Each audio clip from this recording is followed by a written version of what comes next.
of my background Roofers music. are furious about Roofers?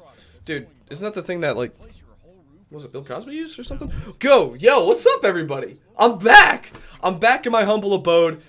I have this beautiful painting that I actually got from Japan. But yes, I have returned finally to my home country. For those who don't know, I went to Japan last week.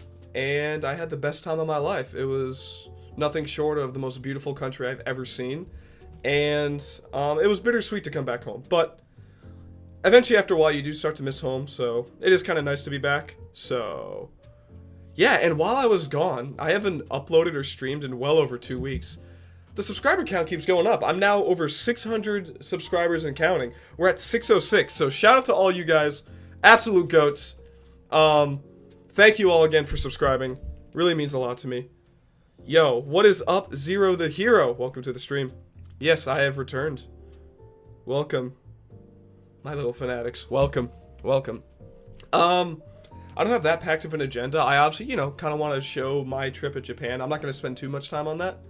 What's up, VCC? What's up, Ningwem? I don't know why you're giving me the nerd emoji, VCC, but, you're banned. No, I'm kidding. Nothing much. Yeah, so Penguin Army March was solved recently. I did see that. Okay, so we'll talk about that. We'll talk about, I do want to talk a little bit about my trip in Japan, just because it was really fun. I won't spend too much time on that. I'll just show you guys some of the main photos and some of the things I did.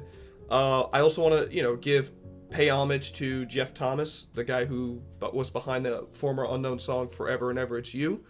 He sadly passed away October 1st, so we'll go over that a little. There's not too much information on that, his passing. I couldn't find as to what. But we'll talk about that as well. We'll go over Penguin Army March being solved recently. And if there's anything else anyone wants me to check on, by all means let me know, because I don't have that packed of an agenda tonight, just because I haven't really done anything, been keeping up with anything in the Lost Wave community for about well over a week and a half, just because I was in Japan. I always say to myself, maybe I should just start trying to talk about Everyone Knows That, considering that is the biggest unknown song right now, but there's just so many updates every day for it that it's just pointless for me, because I think it's already been talked about enough. It's just a matter of it being solved now. So yeah, but other than that, if anyone wants me to talk about anything else, let me know. Seagulls Crying is almost solved. Have I listened to that one yet? Also, can someone, when they have a chance, I think VCC might be the right guy, can someone, when they get a chance, can they just send me either a playlist or a docket of all the Guglium songs? Because I do eventually want to do a tier list for all the Guglium unknown songs, because there's a lot of them. I think Paranoia is one by him. I know Keep Your Faith is a Guglium unknown song, which is also really good. Many tracks got solved. Daily EKT podcast, when? Yo, we setting up the EKT podcast, the Everyone Knows podcast. Actually sounds kind of cool. Paranoia is not Guglium? Oh, okay. Or Guglielm, I don't know how to say that. There might be one already, but I don't know. Are you aware that Central Music is posting full samples for their songs? No, I did not know that. Very nice. Very nice. I'll send you the links. Okay, yeah, thank you. I appreciate that, because I do want to, sometime next week, I think Monday, I'm going to attempt my 24-hour live stream, so I wanted to do a Guglium song tier list as well as a Guglium song music bracket. We'll do the, one after the other. First we'll do the tier list, then we'll do the music bracket, just because I figured that would be fun, give me something to do. So I haven't confirmed it yet. I will put a community notes post when I confirm it, because I just want to make sure my connection can handle it for 24 hours. But if everything goes smoothly, October 23rd will be the day I do the 24-hour live stream.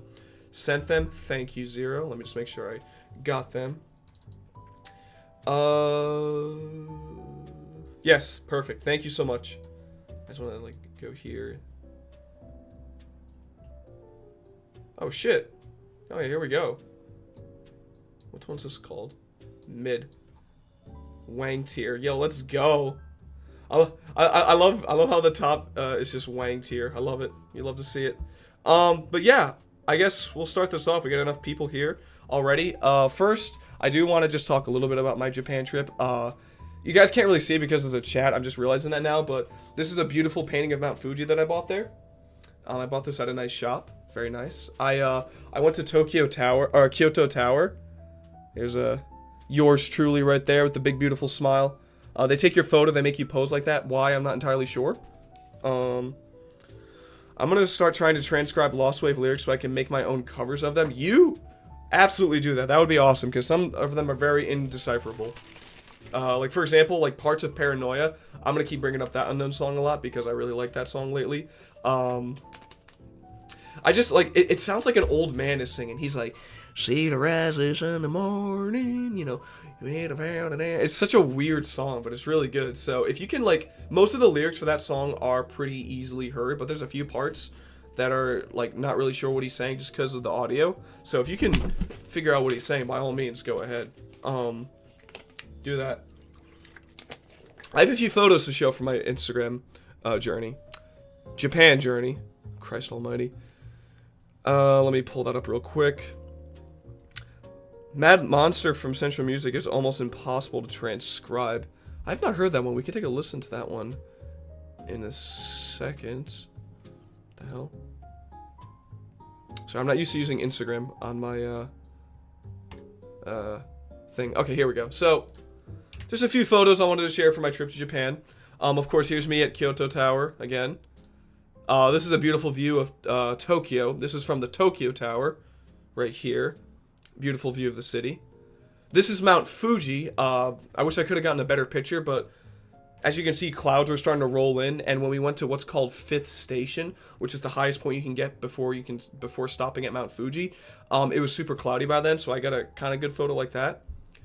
This was the same day of Mount Fuji, but this isn't Mount Fuji. This is when we took a ropeway somewhere else that had a lot of mountains, and you can kind of see the beautiful lands. I forget what this temple was called, but in it there's a giant, massive Buddha temple, or Buddha statue, like this one right here. The thing's like 70 feet tall, or however the hell long. And that's what it looked like from the outside. There's me. And there's the Buddha temple. This thing is really big. This is a nice little recreation of the Golden Temple, which was in Osaka. That's a temple there. And then my favorite pick that I took was, in all places, a train station. I had one of the people that was on my tour guide. I said, listen. Take a photo of me in the middle of the crowd, and I'm going to do something post-editing, and you're going to like it. So he took the photo, and when I got back home, post-editing, I made this. Huh? That's pretty fire, right? You can't lie. That's kind of goes hard. I added some blur effect to everyone around me, so it made it look like everything was motionful, and I was just standing there like, you know, focused in a world that's constantly moving. I am focused on the objective. I am standing there in the arc. There are waves crashing around me, but I stand still. I am the mountain. I am Mount Fuji. That's what this picture replicates. Pretty hard. I can't lie. I had a lot of fun in Japan. The people there were super friendly, super nice.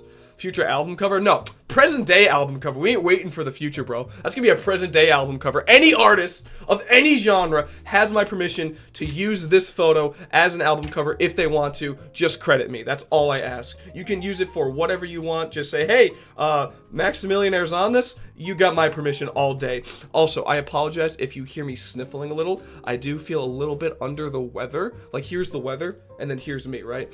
The last day when we were there, I woke up with a sore throat, and I had to do like 20 hours of traveling with that crap. So it was a long day of traveling getting back. But the next day I woke up, which was yesterday.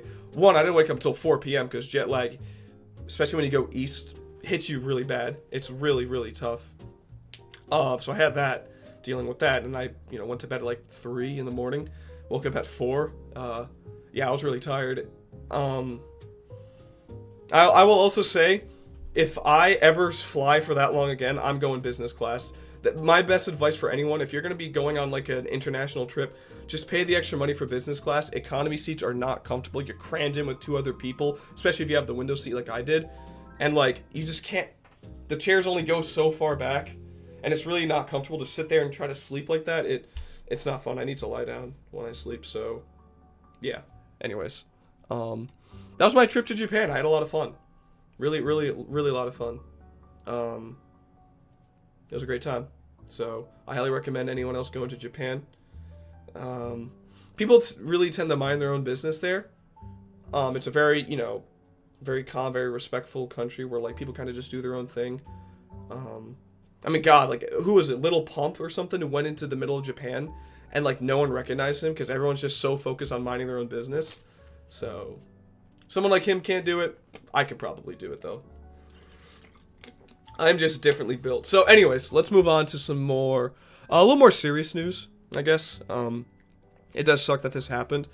So, we're going to kind of take it easy with the jokes for a moment here. But a gentleman named Jeff Thomas, who was from Germany, who has been active on the music scene since about 1980, who is known in this community because of his song Forever off of his 1987 album Jet, was an unknown song for a while. It was called, or it was dubbed the name Forever and Ever It's You.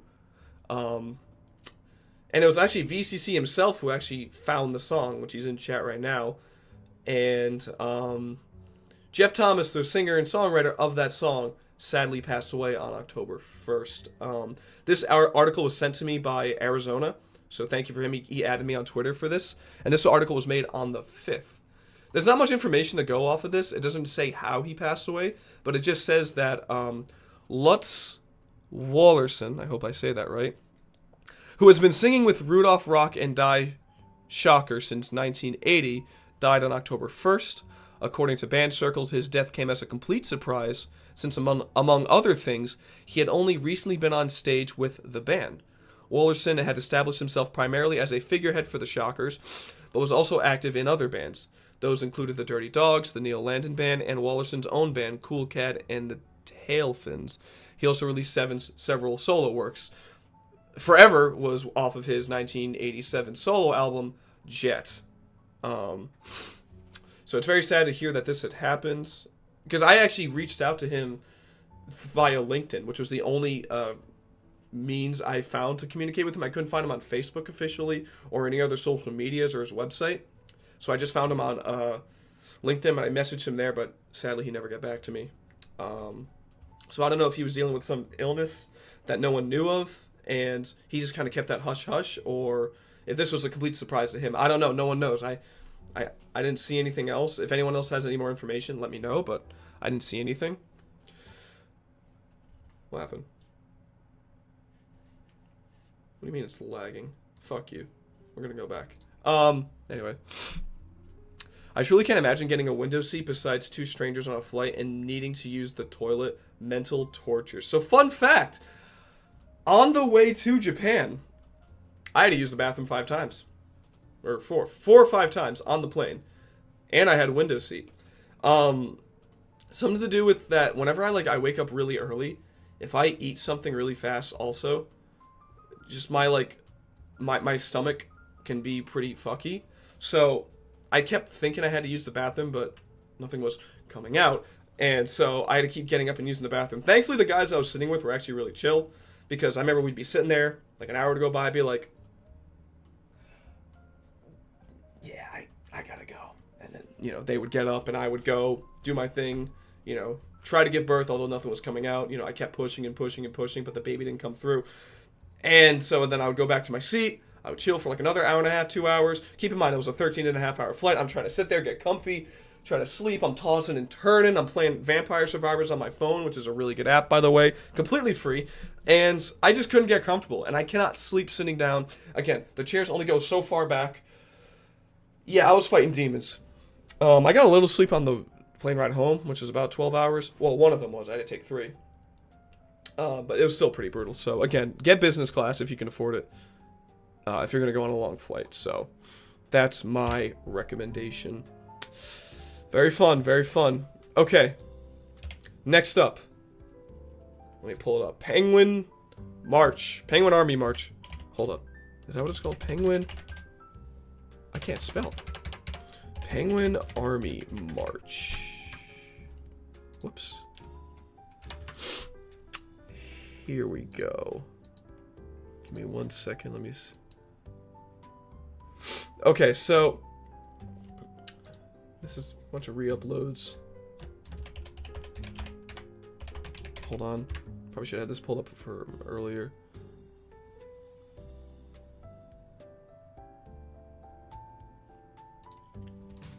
Okay, I'm gonna use Zero's upload. Here's the OG link. Hi, this is Kurt. No information there. What the fuck?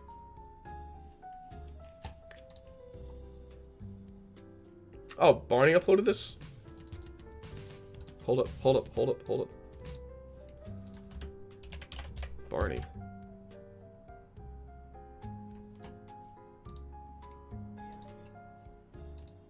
Okay, sorry. Okay, anyways. Alright, very good. Okay, sorry. I'll just make sure I had everything pulled up. So,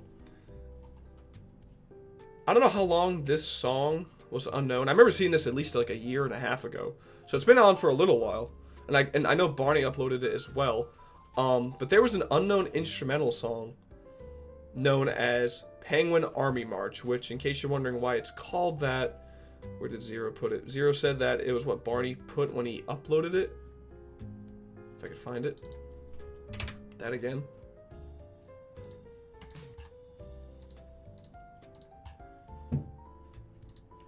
Oh, when Barney uploaded this song, he used this image. Oh, okay. He used this image, and it just kind of got associated with it. Kind of like how JK, you know, I don't think anyone really is saying it, but we got to give JK credit for popularizing the pink boombox and associating it with Everyone Knows That, because he just, I think he just found that image off of Google. I don't know if it was AI generated, but JK was the one who uploaded that, and, you know, for back in like early October of 2021, when he initially uploaded Everyone Knows That to his channel, he used that image. And it's so crazy because I remember for the first, year, Everyone Knows That was up, even like the first over a year, it wasn't really gaining much traction. It had a couple thousand views, but still the big song at that time was Find My Mind. It wasn't until 5 months ago that it just started exploding. I honestly think when JK's channel got deleted, for whatever reason, unless it just happened simultaneously, when JK's channel got deleted with the whole drama with DXYKI, at the same time, that's when Everyone Knows That started to really catapult in popularity. Penguin Army March was on JK's channel. Okay, wait, was it originally on JK's channel? Because I know that JK, you know, used a bunch of images and different stuff and things like that. Oh, here we go. Here's the OP. Should be an Italo disco track. Okay, so it was originally uploaded by Tato27 on What's That Song? And does he give any more information on it? Let's see. Longer version. Hey, there's JK. Where'd you get this from? Sources around here. Oh, wait, what?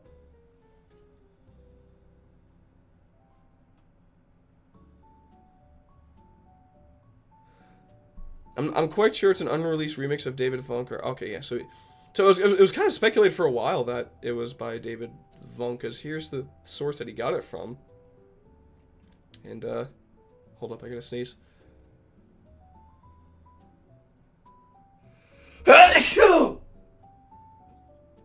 Oh my god. Oh my god. Oh my god. Whew. Whoa. That made me dizzy. Wow. That was powerful. Okay. We're good. My nose is runny, so. And sneezes are a lot more potent this time around, so I apologize for that. Anyways. Where am I? Okay, so this song for a little while was unknown, but it just recently got solved and confirmed to be an untitled track by David Funk. And let me pull it up here. I know that I should get better with preparing. I apologize, but I know that it's on here somewhere. I gotta go to Penguin Army March. Someone actually reached out to David Funk and confirmed that he did confirm that it was by him. He just never had a title for it, and he didn't plan for it to be officially released. So that's why it was a mysterious song, because he never gave it a name. So Penguin Army March could just be the name of it that we give it. It could be officially now, but we don't, you know, it's us for us to decide, I guess, now, unless he doesn't want there to be a name for it. What's a clown battle cry? Sounds like when XQC talks. Penguin Army March was on JK's. I already read that. No, it was also on their channel, but Barney's came first. Got it. Okay. It was also on. Okay. Yeah, okay, yeah. I always get the. Especially since JK's channel is deleted, it's a little harder on things. I don't know who uploaded what first and all that crap, but thank you for that. Hold up. I gotta find this now. I just want to see what the exact message was when he confirmed it. If I could find. Why are there so many hashtags here, right? Penguin Army March. I imagine it's still under that name. He doesn't want to make the HQ audio available, by the way.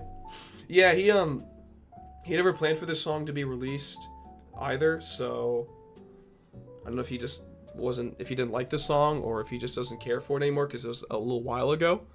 Maybe he's moved on from it since. He confirmed it in Instagram DMs. Why can I not find this? Whatever. Okay, yeah. Instagram DMs. I actually haven't listened to this song in a little while. Let's listen to it. I'm not gonna listen to the whole thing. It's 6 minutes long, but how does this song go again? Before I do that, though, I really have to blow my nose. I'll be right back in 1 second. So let me keep the music going. I apologize. Give me 1 minute. I'm sorry. I'll be right back. Oh my god, the mucus is just dripping out.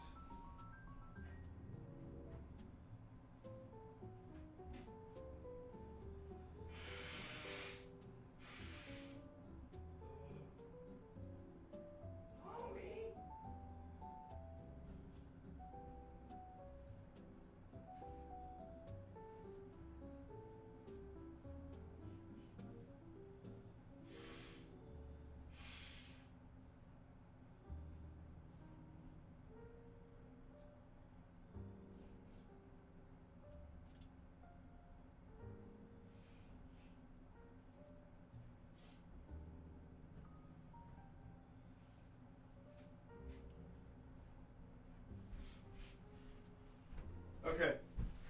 Apologies for that. Nose was really stuffy, but it's okay. I am back. Okay. I literally have a screenshot of JK's channel from the day his channel got deleted. I happened to have a tab open from the day before that happened and decided to take a screenshot. Damn. Archival instincts right there. So, I don't know if there's been an update for JK's channel. It's been so long. Is he just fucked still? Like, his channel's just gone, nothing we can do about it? That's what it seems like, because there's been no update from YouTube in regards to his channel. Even though a lot of it with DXYKI, even though that's already kind of been taken care of. Which sucks, because his was like the heart of uploading unknown songs. You know, now thankfully we have people like Zero and Tony St. Pierre and Barney, of course, still uploads unknown songs. So, you know, shout out to them for keeping unidentified media alive. Anyways, how does this song go again? Let's listen to Untitled by David Vunk around 2013. Oh, the source was right here the whole time. Sorry, didn't see that. But thank you, Zero, once again. Dude, shout out to Zero. You know how many times I've been on like a stream and I'm like, oh, I can't find something, and then Zero will just be like, yeah, I just sent it to you, buddy. Like, shout out to Zero. Goated. Anyways. Also, what information is there about David Vunk?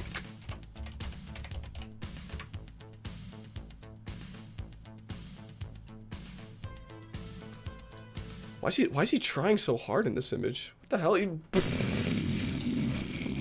What the fuck? Why is he so angry? What's with that look for, dude? He looks like Phil Anselmo, but if he was more European. Is this guy European? Where's he from? Rotterdam. Born and raised in Rotterdam. Where the hell's Rotterdam again? That's Netherlands. Okay. Which Netherlands? Is that Dutch? Is what country? Netherlands. Okay. Okay. I just want to make sure. So he's Dutch. Okay. But seriously, what's with the angry look? Oh, that's kind of a badass photo. He's got the headphones. He's got the cigarette thing. Yeah, Johnny. He's got that 1940s American, trans-American look. He's like, yeah, Johnny, let's play this next song. Spin the record, will you? Yeah. There he kind of looked like Nacho from Better Call Saul. Fascinating. Okay, so this is the guy who made Keep the Maximum. No, that's not the song. This is Penguin March. We got to continue listening to it.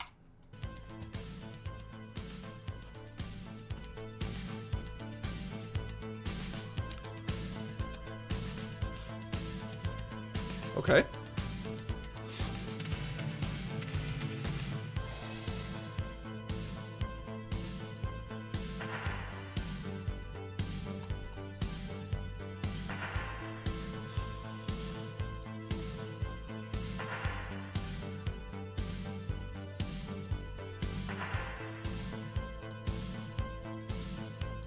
So far, yeah, definitely kind of an Italo disco vibe. Maybe not as like upbeat in tempo, just a little more atmospheric. Not entirely sure what it has to do with penguins and armies, but I guess if their Emperor Penguin were to officially declare war on the North Pole from Antarctica, maybe this is the soundtrack that would play. Not entirely sure. So unless someone else did the same thing, but later, I have the last screenshot of JK's channel. Damn, put that shit in a museum. You know, when like there's a nuclear holocaust and the whole world gets exploded, we can have some preservations of history. That'd be kind of scary to think about. Could you imagine, right? Like, think about this. Could you imagine there was a global nuclear holocaust, right? Fallout actually happens where China and America just start dropping bombs everywhere, you know, fire, explosion, all that crap, right? And alongside of that, not only do billions of people die, but so does billions of pieces of media get completely destroyed and lost. So could you imagine, right?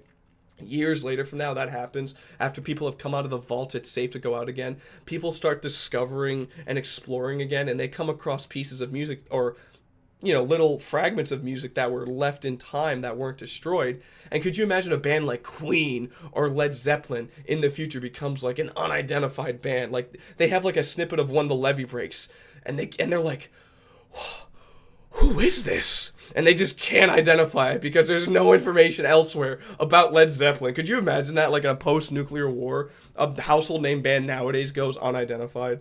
That would be fascinating, but you know.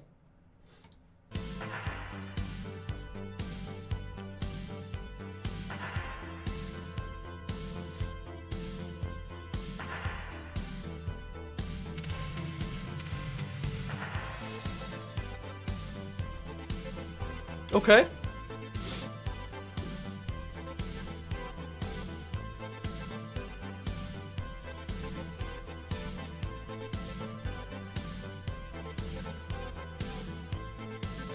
I feel like this song would benefit from lyrics. Just so far, it's a little repetitive. Granted, it's also 6 minutes long. I feel like lyrics should be here right about now. I don't know if that's what he was intending to do. Maybe this was just, again, it's untitled. So maybe he was just kind of fucking around in the studios, and maybe he intended this at first to be a song with lyrics, but then he kind of scrapped the idea and didn't want to release it. Maybe that could have been why, you know, he never gave it a song title, and he's not going to release the HQ version, or it's just never going to be officially released. That could be a potential reason. I remember always seeing this image come up. This along Ride This Way Forever and Monster of Love, I think they were uploaded around the same time on JK's channel. But I listened to those two. Well, actually, I didn't listen to those two until the tier lists and the music brackets, I think. So, or I think I heard Ride This Way Forever one time before that. But I definitely like those two significantly more than this. This is pretty catchy, but again, I feel like right here should be lyrics. Like, I was once walking through the store when I saw the Wonder Bread. I thought to myself, I need to get home instead. You know, something like that. I feel like lyrics would, you know. I feel like it would benefit from some kind of lyrics like that. So, Arizona, what is going on, bro? Welcome. We're just talking about some unidentified stuff. Which, actually, speaking of this, I think I have another thing I want to talk about now. Now that we've kind of covered Penguin marching, getting solved, and things. Okay, if I've talked about this already on my stream, forgive me. I know I've talked about this song on my stream before, but This is the one channel I always come back to see if they get identified, just because I find these songs so fascinating. Just because, one, everyone thinks they're AI, which they're not. Every song that's been solved on here has been a legitimate song. That's literally the main thing I'm scared of in the event of a nuclear holocaust for some reason. I kind of feel guilty saying this. I should feel more worried about people's lives. I mean, we've kind of dug ourselves into the grave. Every major disaster going forward is man-made, and it's going to be caused by us. So I don't think you should feel too bad. But you should feel bad for the pieces of history that are not going to be reserved in the event of thermonuclear war. So, yeah. All I hope is that aliens or whoever discovers our Earth one day when it's barren can at least listen to some of the enjoyment we had listening to music from the 60s and 70s, like the Beatles, the Who, Zeppelin, Black Sabbath. Hopefully that will be at least reserved, but it might not be. How is Japan? Max, how is Japan? Absolutely gorgeous. If you don't follow me on Instagram, follow me on Instagram at NickySill17. I uploaded an Instagram post there. If you go here, here's my profile, starring yours truly. I look really tired there. Look at my eyes. Ew. Yeah. Here's my post for Japan. I was talking about this earlier in the stream. Absolutely beautiful. I took maybe about 500 photos, but I'm not going to bore you guys with all that. So here are just some of the highlights. This one's my favorite, just because I did the editing for it, because I'm a narcissist. I think one's a pretty cool photo naturally, and I thought, okay, so when I was in the streets of Tokyo one night, I saw a guy and his friend with a camera. He was standing in the middle of a walkway where there was a bunch of people walking by. And I saw him standing there looking at the camera, and this guy was taking photos. And I think he was going for something like this, but I saw that and I was like, oh, I want to do something like that. So the next day or 2 days later, I took this photo, which I think kind of goes hard. I think it's pretty cool. So I had a great time. Met someone special in Tokyo. No, but I will say Japan is definitely a country more about natural beauty compared to America. Not only were the people there super friendly, but everyone's also in really good shape there. Most people are, because Japan is more... it's individualistic in the sense that everyone kind of minds their own business, but it's also very... community-based too, because a lot of people take public transportation. A lot of people after work go out and have dinner and drinks with their friends at work, from work. So it's very dichotomous. It's very individualistic, but then it's also very community-oriented. But also on top of that, when people take public transportation like subways, trains, buses, they also walk around a lot because they have to walk from one station to the next. Then they got to walk to work. Or a lot of people also take their bikes to work. I have never seen so many bikes in a small area than I have in Japan. Everyone rides bikes there, which is awesome. I think it's great. There's some things that America can learn from Japan. Now, I'm not going to be one of those people. I hate people like this who, just because it's from Japan, automatically makes it a million times better. Like, no. America has a lot of cool damn things too, right? I fucking love this country. This is the best country in the world. I don't care what anyone says. I love America. But Japan, there are some things that they do better. Like, for example, they have this weird reverse psychology there where, I don't know if you've ever seen videos of Japan or the streets of Japan. The streets are always so clean. But there's no trash cans. There are no trash cans, no recycle bins anywhere. I can't tell you how many times I'd be walking around with an empty water bottle, because I always drink water. And I just couldn't find a recycle bin to put it in anywhere. And I'm not going to be that guy and just litter. No, I hate littering. I think that's absolutely, abhorrent. So I just had to hold on to it in my pocket for 4 fucking hours until I finally got to a bathroom and finally found a bin to throw it in. So it's weird. It's a reverse psychology that, like, there's the streets are super clean, but there's literally no trash cans or recycle bins anywhere. You got to go inside a building or a restaurant, and even then sometimes if it's a smaller one, they don't even have it, and you're just SOL. I feel like it's too late for America though. I don't feel like Americans would fit that well, maybe in 20 years, but for the first 20 years it's going to be, people are going to say, fuck it, I can't find a trash can, and they're just going to throw it on the street. Mainly New York, because New York is kind of a shithole. So, got any videos you took while in Japan? Yeah, I do actually. Did I upload it on? There was one about tea making, which that's a 10-minute video. I don't have that.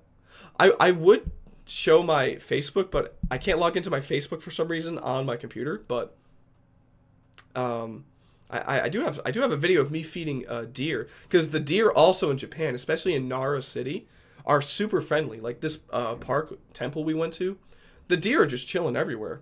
You just walk around and they're just sitting by. You can feed them crackers, they'll come up to you, and they've gotten accustomed to Japanese culture, because if you feed a deer at that park, they'll bow to you, they'll bow their heads to you a few times, and then they'll nudge you wanting another cracker. So it's really cool. Did I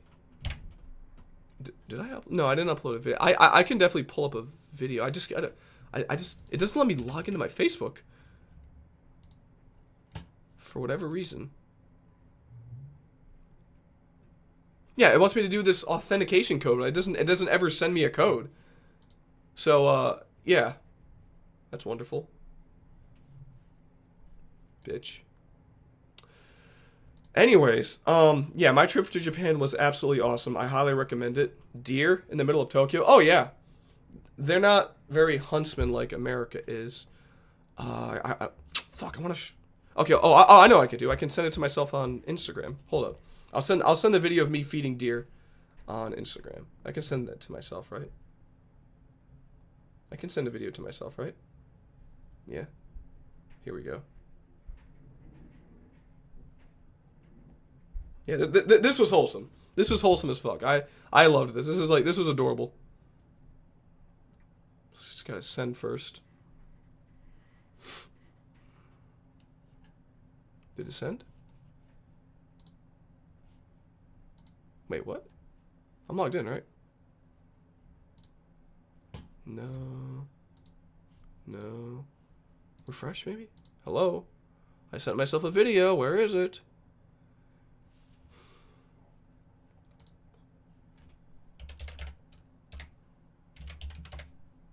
I don't know why I thought that would work. Hold on, I can pull it up. Let me get the music back on in the background. Because I do have a really nice video of me feeding deer. Hold on. I'll find this shit. I guess it's like cars having more safety features, making people less safe as drivers. Maybe. Maybe. Oh, there we go. Now, okay, there we go. Okay. All right, so this is a video of me feeding deer. Ready? Hold up. Okay, here we go. So this is me feeding deer. I bought some crackers in Japan. This is in Nara City, by the way. This is me feeding some deer. I'm trying to make them bow for me because, you know, like you guys, I'm their leader.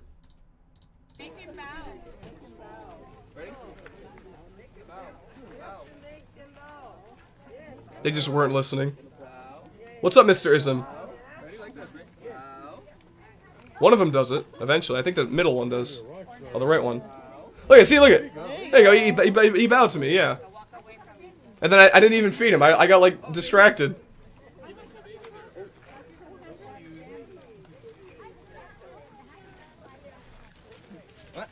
Easy.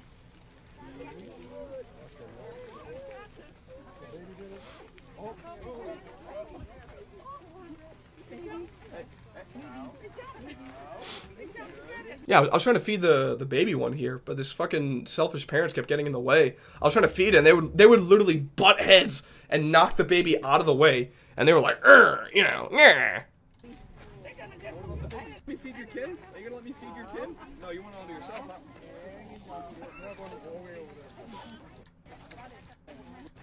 Don't you worry. Here you go. No, not for you. Like, wait, not my fingers. I'm gonna give it to the baby. Yeah, it was a lot of fun.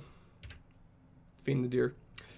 Any food you recommend in Japan? Yes. I recommend going to a specific place actually in Japan. It's in Kyoto. It's called the Nishiki Food Market, which I have an image for that also. I can show what that looks like because it's actually very packed. If you're claustrophobic or you don't like tight spaces, maybe don't go here, but here it is. Open image in new tab. Here we go. This is the Nishiki Food Market. It's literally like a mile straight of just food, stores, restaurant on the side. It's like an inside road. And it's just like an indoor kind of thing like this. And I went to this one place. I don't know what it was, but it was run by these young dudes, probably in like their early 20s like me, who were super cool. Like they spoke pretty good English, right? I walk over, I say, konnichiwa, and they know that I'm an American, so they start speaking English. They're like, hey, what do you want? And I don't know what it's officially called in Japan, but I just got like a chicken shish kebab. That's what they were selling, like meat on stick. You can get chicken, I think meat, pork, or whatever, right? And I was like, yeah, I'll just take chicken shish kebab. I was like, oh, okay. And then like, you can sit down. Come sit down. And even though it's a really tight and enclosed space, I'm like, yeah, I'll sit down. Thank you. So I pay, I eat my stick. I start to eat it. It was really good. It was juicy. It was warm. It was flavorful. I demolished that shit. I said, the Minecraft eating sound effect? That was me. In like 2 seconds, I demolished that shit. It was absolutely delicious. Nishiki Food Market in Kyoto. I recommend that. After that, in the food market still, I went to another place, which it was on the right-hand side, somewhere like down more, going this way. I don't remember the name of the restaurant, but I got these what I think are called octopus balls, where they look like these deep-fried balls, and I thought they were crab rangoon. I wasn't entirely wrong because the filling inside is kind of like crab rangoon, but except it's octopus. And I remember I didn't know what it was, so I like started opening up the ball. I was like, yeah, let me just get the one with green onions on it. And I like started opening it up and I saw like part of a tentacle. I was like, oh, okay, it's octopus. And I ate it. It's actually really good. It's a little chewy, but it's really good. I don't remember what the name of it for, but I look at maybe like Japan octopus balls. Octopus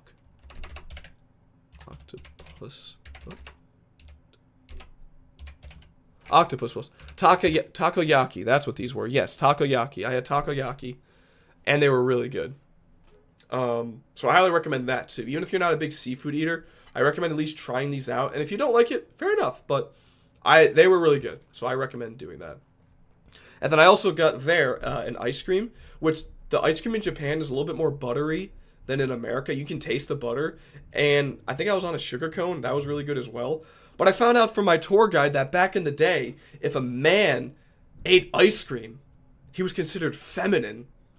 Which, Japan has a lot of, like, these weird traditional things, like reading the air and all that crap. And, like, oh, my God, back in the day, they were like, oh, a man that doesn't have a girlfriend at 25, he must be a loser. Like, hee-hee-ho-ho. So I guess also back then, if you were a man, and if you said, I just went and got some ice cream, they're going to be like, they're going to look at you like you're sus. They're going to be all like, what do you mean by that? That's a little, they're going to say, what do you mean by that? What do you mean by that? Oops. I'm alive? Damn it. I'm kidding. I'd like to see Japan before I move out, but my mom was in South Korea and hated it, so I think my chances are slim. If she hated South Korea, well, it depends where'd she go. I imagine she went to Seoul, which is the capital of South Korea. If she hated that, then she would probably hate Japan as well, because it's very similar. From what I'm told, Seoul and Tokyo are very similar. Japan and South Korea are very similar in a lot of ways, except that I think more people in South Korea speak English than in Japan. Because that's the thing. Even though a lot of younger people, they know a little bit of English, not many people that I met there were fluent. Like, they would speak a little, like, enough to hold a conversation for a little while. But that was basically it. Do you know any Japanese? I do, but I also have this sheet that the tour guide gave me. Hold up, I think I have it somewhere. It has like a few sayings in Japanese and what they mean. Hold up, I can find it. Where is it? Is it over here? Yeah, here we go. Here it is. So, our tour guide was this really nice older Japanese lady named Sunny, and she was awesome. She might have actually been the reason why I'm starting to feel a little bit under the weather, because she tested negative for COVID, but she was still feeling a little under the weather, even though she wore a mask. And I might have gotten a little what she gotten, because I started off with a sore throat. Now I'm just congested. My ears are kind of clogged, but other than that, I feel fine. Like, my appetite's still there, my taste. I don't feel groggy. I just feel a little congested. So that's why I sound it too. But I already knew a few things, like mizu kudasai means water, please. Yasashi means nice. Kakui means cool. Ocha is green tea. Gohan is rice. But my one saving grace that I just used everywhere in Japan, and it seemed to get me by, was arigato gozaimasu. Arigato mean thank you, but if you say gozaimasu, which is, you can see right there, gozaimasu, it's a more polite way of saying thank you. You can say it after a few things. Like, for example, instead of just saying ohayo, you could say ohayo gozaimasu, which is a more polite way of saying good morning, essentially. Thank you, arigato. Arigato gozaimasu, it's more polite. Sumimasen was another thing, means excuse me, like if you're trying to walk by someone. Sumimasen. Komendasai means I'm sorry. Kawaii, of course, means cute. Gochiso osama, which is what you'd say after a meal, although I'd still probably butcher that. Oishi, which is delicious, I guess. Kudasai is asking for a favor. It's what you would say at the end. So, for example, if I wanted again, water, I would say mizu kudasai, which means, could I please have a water, essentially. Again, I'm not fluent, and I honestly thought, I didn't realize that the tour guide I was going with was mainly consisted of older people and older couples, because I was the youngest person in my group. I was the only one who was in my 20s. Everyone else was at least in their late 30s, and one person was in their 80s in my group. I thought I was going to be with a group from 18 to 35, but I completely misread that. I got something completely wrong, so I was with a bunch of people, which, for whatever reason, I seem to always get along great with older people. Not even just with my grandparents. Like, older people love me. People in their 40s, 50s, 60s, they always tend to love me. Like, I went out to dinner with, like, this beautiful couple. They're from Vancouver, Canada. And they reminded me of my Nani and Papa, so we got along greatly. And, they were like, oh, Nikki, you're so friendly, ba-ba-ba. And I'm like, yeah, I had a great time, woo. I kind of wish I was with people my age, but, I didn't mind hanging out with them, though. They were good people. I was just the younger one there. Which, again, I'm used to, because I was always growing up the youngest person in the group, because going to a lot of family and family at parties in general, I was always around adults, like my aunts, uncles, my parents, my grandparents, so I was always used to always being the young one, the baby in the group, so I kind of was used to it. Where was I going with this? Yeah, I was the youngest one in the group, and I thought it was disrespectful for me to not know any Japanese before going to Japan. I knew a little. I was learning on Duolingo, which is not entirely accurate, but, no one else there spoke Japanese, because I would ask them, I'm like, oh, do you guys speak Japanese? And they're like, no. No. I was like, oh, okay, so I'm in the clear then, so I'm not going to be looking like the asshole, because it would have sucked if I was the only person in the group who didn't have a basic understanding of Japanese. I was like, shit.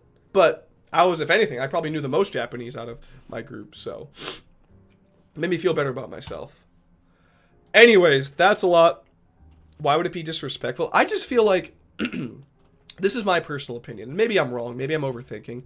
I just feel like if I'm going to go to another country, either for vacation, business, leisure, whatever, I feel like I should at least attempt to learn something basic of the language. Like, I'm not saying I have to be fluent in it, but I think it would be respectful to, if I'm going to a country that speaks another language, to at least try to learn some of the language, or at least like a basic understanding of how to say, like, excuse me, thank you, good morning, do you speak English, things like that.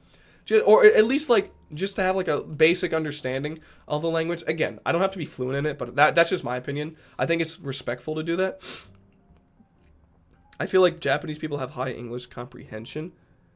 They do, but the thing is, I've noticed this, is that even though Japan is a very beautiful country and the people there are awesome, like, they were super friendly, super nice, when it comes to their English, they lack confidence. Because I've talked to many people online before who are from Japan, and they were like, I don't know if I want to FaceTime because I'm not confident in my English. So, like, they understand and comprehend English very well, a lot better than they give themselves credit for, but they don't have confidence in their English speaking abilities. So, that's just what I've noticed, which I think a lot of times when I've seen Japanese people say, oh, I speak a little English, they'll say a full-on, like, 2 sentences in English, and I'm like, I can't even do that in Polish, and I know a little Polish, but, as long as you know how to greet in Japanese, you'll be fine. That's true, and as long as you know a few etiquettes in Japan, then, again, Japan's a country where people mind their own business, so if you just blend in like that, people aren't going to have a problem with you. You know, certain etiquettes like, obviously, they're very big on respecting elders in Japan, so obviously, always be respectful to your elders. You should be very quiet on subways and trains. Like, if you're going to talk, whisper, don't have your music blasting, put your phone on silent mode. Just because people, you know, they have a long day at work, they want to go home, they don't want to, you know, be hearing your bullshit, so as long as you're respectful, you're fine. Because I don't think there's really that negative of a stigma to Americans. I know everyone likes to shit on America right now, but I'm going to defend it. I feel like a lot of Japanese people are genuinely interested in Americans just because we come from a very interesting country and we're very interesting people compared to Japan. Like, you know, we do things a lot differently. I mean, I'm not saying that Japan is boring because it's anything but that.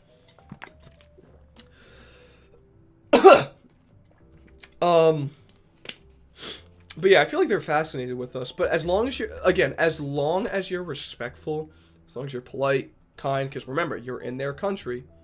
Like Jerry said, you're fine. I just like to go a step further and at least try to learn some of the language. On a scale of 1 to 10, how much anime did you see in Tokyo? Honestly, like a 5. I didn't see a lot of anime. If you're talking about like billboards and posters, not a lot. There's a lot of other things in Japan. Like, I mean, obviously, but... oh, excuse me. Tiny bit of a cough. Not COVID, though, because I still feel fine.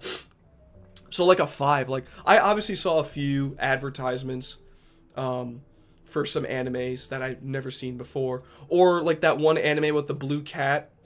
The blue cat anime. Yeah, this motherfucker. Whatever his name is. What's his name? Blue Fatty Cat. Doraemon. That's his name. Doraemon. I saw a few things of him.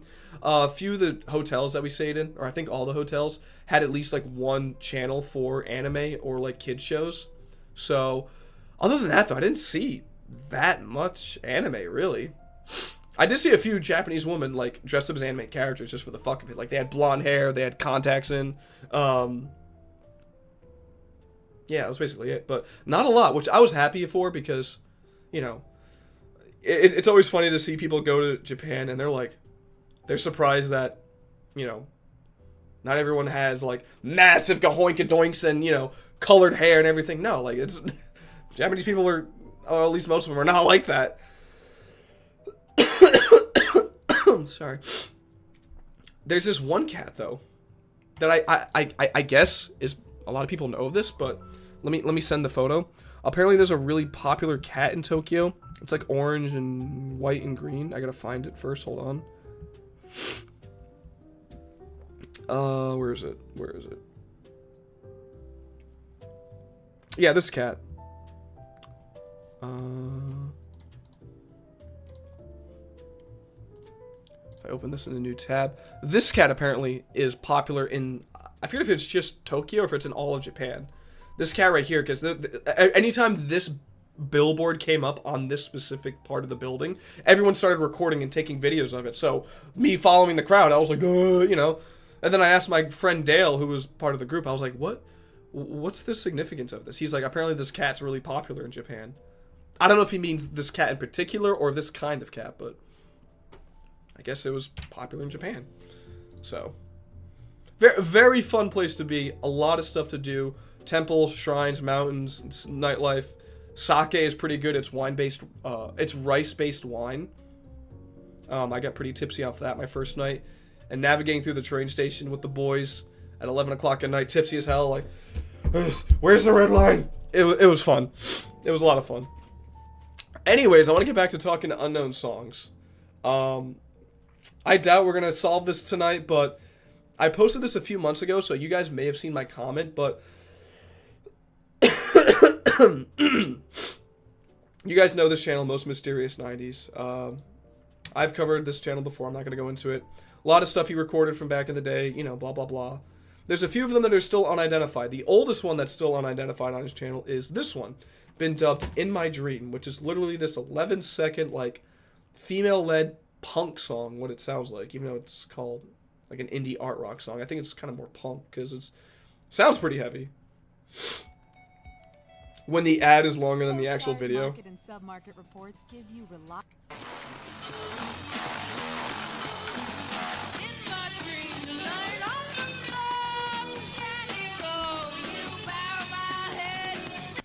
So that's the clip. And I know I've talked about this song on my stream before, but I don't think I've made mention of my comment I left about 2 months ago, which has actually done pretty well. I say, I'm very confident the lyrics are, in my dream, you're lying on the floor, cannibals devour my head.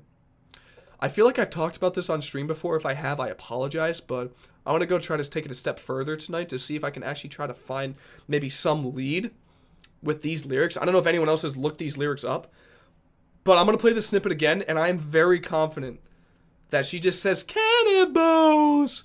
She says it in a weird way. That's why it sounds like that, but I'm very confident that these are the lyrics. I'm going to play it again, and when I play it, just read my lyrics.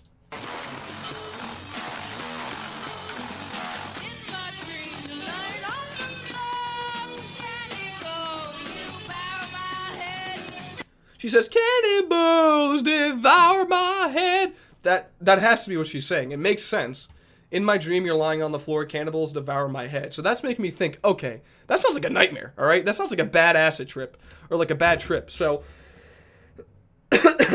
assuming this song is one of those songs where the title is not found anywhere in the lyrics, it could be named something like with the word nightmare or bad trip in it. Something like that. It could be talking about a bad trip. What's up, Sinking Ships fan?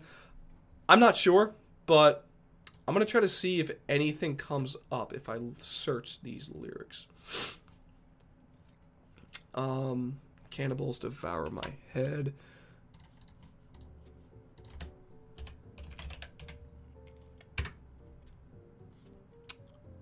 Cannibal Ox, Iron Galaxy. That's just, no. That's not it. Anything that's popular is not. Sickest verse in a rap song? No. I know that whenever you look up lyrics for an obscure song on YouTube, on Google, it has to be exact. There cannot be any sort of typo or misheard. It has to be exact. So, for example, in my dream, you're lying on the floor. She could have been saying, in my dreams, you're lying on the floor. Because maybe there's an S in there. In my dreams, you're lying. Because look at all these different things that come up. Oh, wait, hold on. What the hell is this? Horror of the Zombies, 1992 album, Impetigo. Oh, wait, I think I've already looked at this. Yeah, this looks familiar. Hold on. Cannibal Lust. No.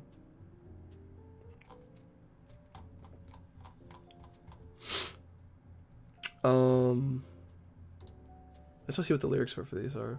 I'm gonna look through them quickly. I doubt this is it, but.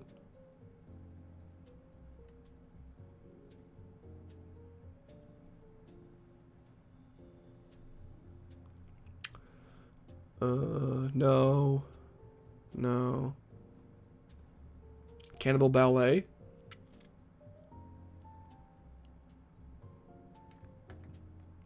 What do I press on my keyboard that like will bring a little thing up here and I could just type in what I'm looking for? Does anyone know the control for that? It's like is it like window? Is it like Alt something? You know what I'm talking about, right? If I have like a page where there's like a bunch of words on it, if I want to look up like a specific word to see where it lands on the page, what do I type in? It's like Control something. Control F. Thank you. Yes, thank you. In my dream, nothing. Okay, so never mind. It's not on here. Imagine if you actually solved the song. That's what I'm trying to do because I know for a fact that's the lyrics. That's what I hear. Like, does anyone else hear anything differently? I'm pretty sure it's, you know, Cannibals Devour My Head. Cannibal by Nathan Apollo. I doubt it's him, but we can give him a check. Alright. There's a lot of songs named Cannibal. It's by Kesha. No. Elizabeth Fraser, you know Cannibal. Now that I know Control F. In my... Nope. Sickest verse in a rap song. What's that one AI chatbot? Hold up. What the hell is the name of that? Oh no, ChatGPT. ChatGPT. Oh my god, I gotta log in. Did I already make an account? I'm gonna continue with Google. Hold up.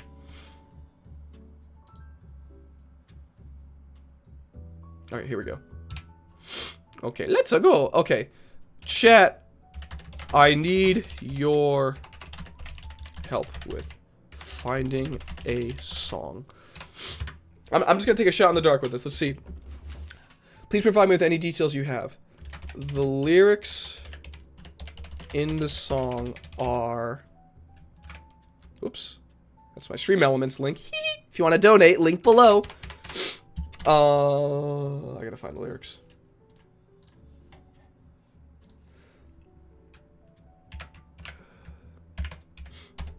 The song is from the 80s or 90s. Female-led vocalist. Genre is indie rock / art rock / punk. Give me what you got. All right, let's see if that information helps. In My Dream solved by ChatGPT. I'm gonna take the credit for it, right? Fuck this AI shit. I'm sorry, but I couldn't find a song with those specific lyrics from the 80s or 90s with a female. Blah, blah, blah, blah, blah. It's possible that the song you're looking for might be less well known and not listed in my database. Probably not. If you have any additional information, it was definitely made before. ChatGPT is just gonna make a non-existent song like it a few months ago during one of your streams. Yeah, honestly, faction. It was like, oh, if you look this up on YouTube, which by the way, I still have not found that music video. That music video is still lost. Granted, I haven't looked for it in a while. I still have not been able to find it. For the life of me, I've not been able to find it. Thank you for additional. Oh, even a small snippet. So if I can I here is a snippet. See if I can listen to that.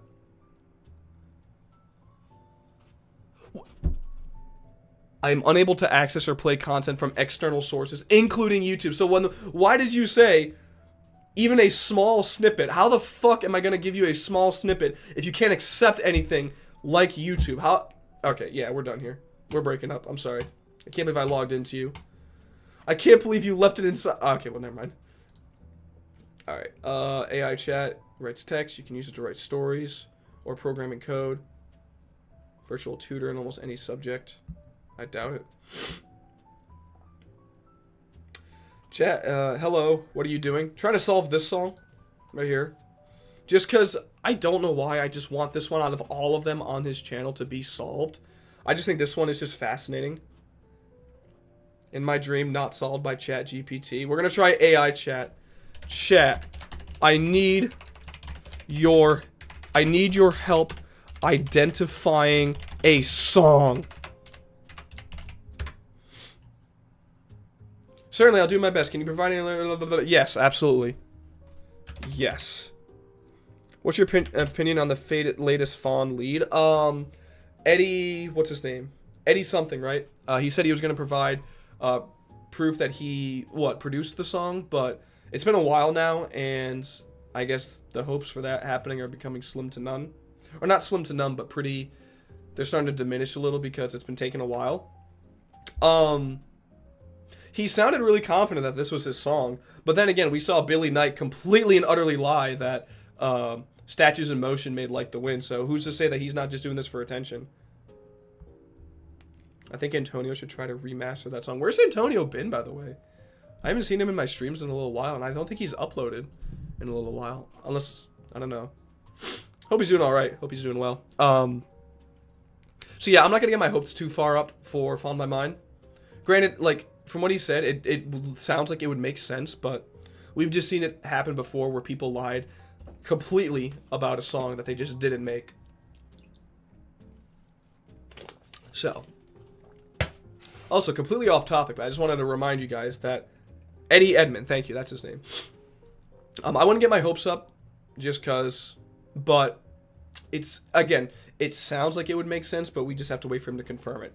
If he can confirm it, then yeah, mystery solved, and you know, I'll eat my words like a bowl of cereal, but until then, nothing. Antonio just disappeared? Just out of curiosity, did anyone know how old he was? Because it could just be for school. Unless he, like, joined the military, which, you know, good luck. That shit's tough. I can never do that. Anyways, off topic real quick before I forget. Very soon, probably in a few days from now, I'm going to be uploading my next interview. This is an artist. He is a person who is an artist. He has made music, but he's also a YouTuber who I've mentioned before, and he's known for something on YouTube, which I'm not going to say what, but when you guys see my interview, you're going to be like, he interviewed him? So, and it's not Justin Wang. I have not gotten that far yet. I would sell an arm and a leg to interview Justin Wang, which I think will happen one day. I feel like Wang is cool enough that if he saw that I've interviewed people before, and I said, hey man, would you like to just chat on Zoom for like 45 minutes when you have time? I am confident he'd be like, yeah, sure, I'd be down. So, Wang, if you see this, by all means, my DMs are open. My time is available for you. I will make the time during the day. If you want an interview, you have one, sir. Just to tell your, because, you know, Justin Wang's a YouTuber. We know, like, the kind of content he makes, but I don't think a lot of people know much about him, like his story, how he became a YouTuber, how he found it, how he got into music, how he got into mystery. So, you know, yeah. Yo, Null in the chat. I haven't seen Null in a while. What's up, bro? How are you doing? I'm doing fine. I just came back from Japan, so I'm Bing chilling. Starting a new job next week, so I'm Bing chill. I'm actually kind of nervous, but I'm excited at the same time. There are a lot of found Lost Wave songs that I still believe are not completely found. What do you mean? Ugh. I'm sorry, I'm congested. I apologize. Anyways, let's continue with talking to AI chat. Perhaps he can help me. This chat's just sitting here like, how long is this fucking dumbass gonna take to type? Yes. Here is the link for the song. Whoops. The lyrics are, in my dream, you're lying on the floor. Cannibals devour my head. Genre is indie rock / art rock / punk. Female led vocalist. Made some time in the 90s. By the way, Max, did you see that first person posted a full concert to their YouTube? Yeah, Jordan's been posting a lot on his channel with the concerts, which is awesome because we've never seen those before. Yeah, which is pretty cool. I've only watched the, of course, Making Dedication one, but I gotta watch their other ones, or his other ones. So maybe we'll watch those in a bit also. The song is called Cannibal and is performed by the band The Breeders. It was released in 1993 on their album Last Splash. I swear to God, this is actually true. Hold up. The Breeders. Last Splash. Oh God, it's already coming up. I doubt this is it then. It has its own fucking Wikipedia page. I doubt this is it. It's not Cannibal, it's Cannonball. You dumbass bitch, it's Cannonball. Stupid fucking piece of... Okay. That's just not it. No. That's not it. For instance, Life by the Distance still doesn't have a full clip, and I had to dig pretty deep to find a band that sounds like them named the same thing. Oh, okay, I see what you mean. So it's like it's not entirely confirmed just because of how obscure it still is. Fair enough. Fair enough. But I couldn't find Life anywhere. The Breeders. I'm sorry about that. Let me take another look. Okay. I apologize for any confusion earlier. Unfortunately, I was unable to identify the song based on the provided lyrics and genre. If you have any further details or clues about the song, please let me know. It was recorded on Cabo radio station in Portland, Oregon, around 1993 to 1994. Let's see. Wish there was at least something to work with recording. Feels like a wish. Eddie claimed to have registered it in 1991, yet no copyright database has any references for that song. Can someone uncopyright it? I know that's kind of an odd question, but I'm just, just trying to think of all potential avenues. Could he, like, have uncopyrighted it just because he didn't care about it anymore? I don't know how copyright works, so it's a question. That said, Cannonball is a pretty good song. I don't think I've heard it. I gotta sneeze. Oh god, I gotta sneeze. Oh my god, it's coming up. Please.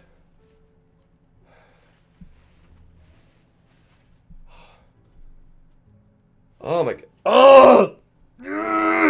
Don't you hate when that happens and, like, you try to sneeze and it just doesn't come out? I gotta blow my nose though. Hold up. I'm gonna mute myself just so you don't have to hear this disgusting, abominable, abhorrent, atrocious, atmospheric session. Hold on.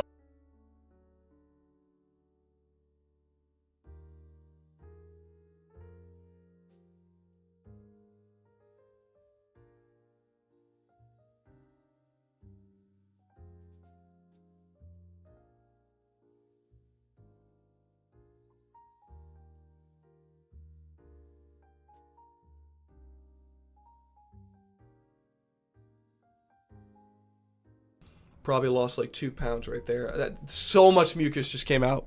It was clear, so it's not, I don't think, infected anymore. You know you have a sinus infection where if you blow your nose and it's yellow or brown or orange and it comes out, that's how you know you have a sinus infection. Now it's just like slime coming out, which, yeah, ugh. Anyways. Yeah, so it's not this song. Alright. Well, at least we tried AI.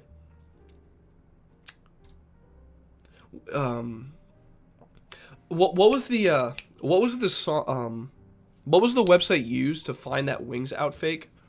The one we talked about like a month and a half ago.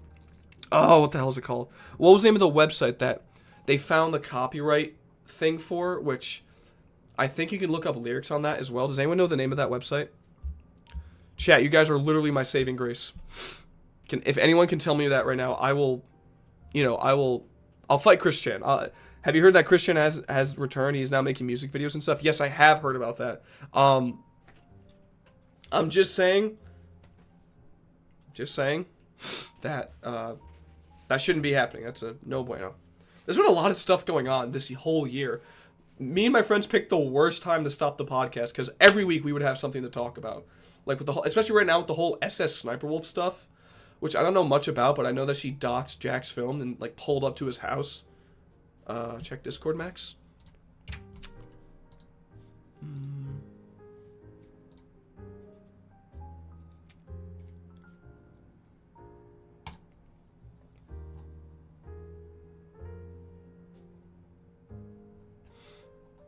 Okay, so this is from Eddie Edmond. I guess going back to the Fond My Mind thing.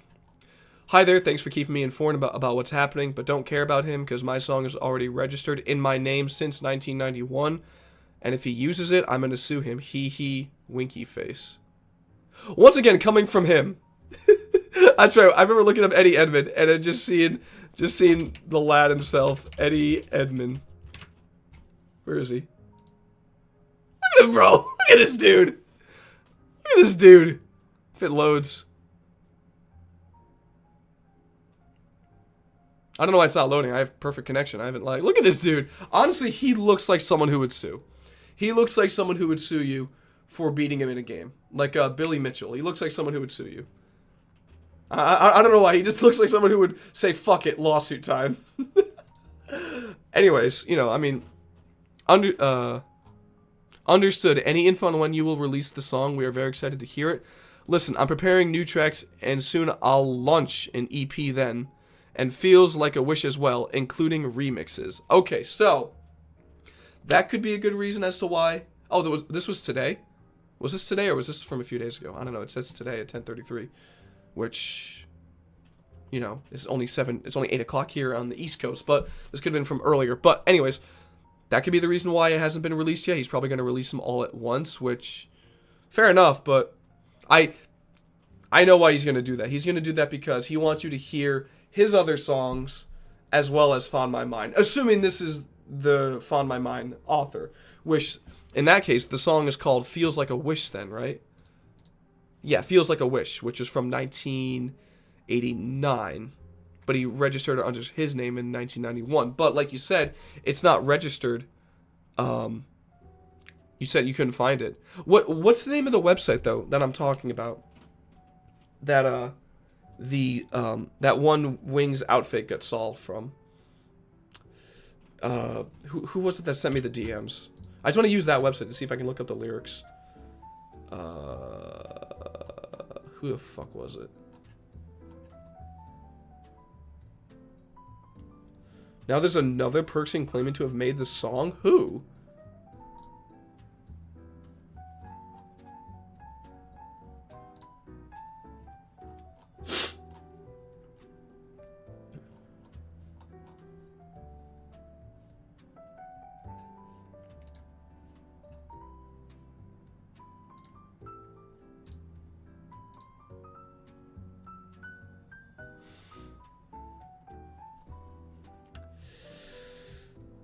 Imagine if Feels Like a Wish be just a cover of Never Gonna Give You Up. You've got blue eyes. Dude. Rick Ashley is the original Fawn My Mind creator. I can see it.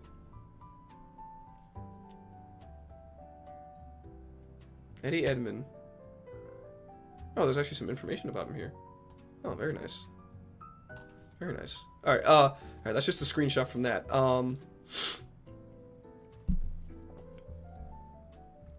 There's some clout gobbling going on. Well, who's the other person that's claiming to have made Fawn My Mind? I haven't heard about this. Hold on, let me check the server then, because that would probably solve the root of all my problems if I actually did my research. Fawn My Minds. Oh, I see some flack was going on today and yesterday. There's Eddie Edmond. Let's see.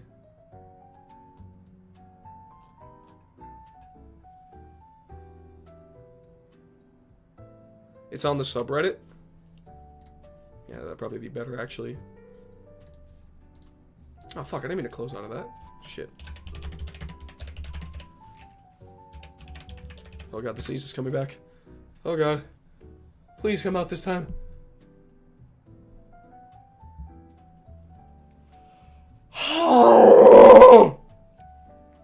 How's my nose so itchy, but it doesn't want to come out? How long ago was this, by the way? Oh, wait, hold on. Is this it right here? Is this the Robert Morris? Hold on, let me just... Oh, wait, another potential lead.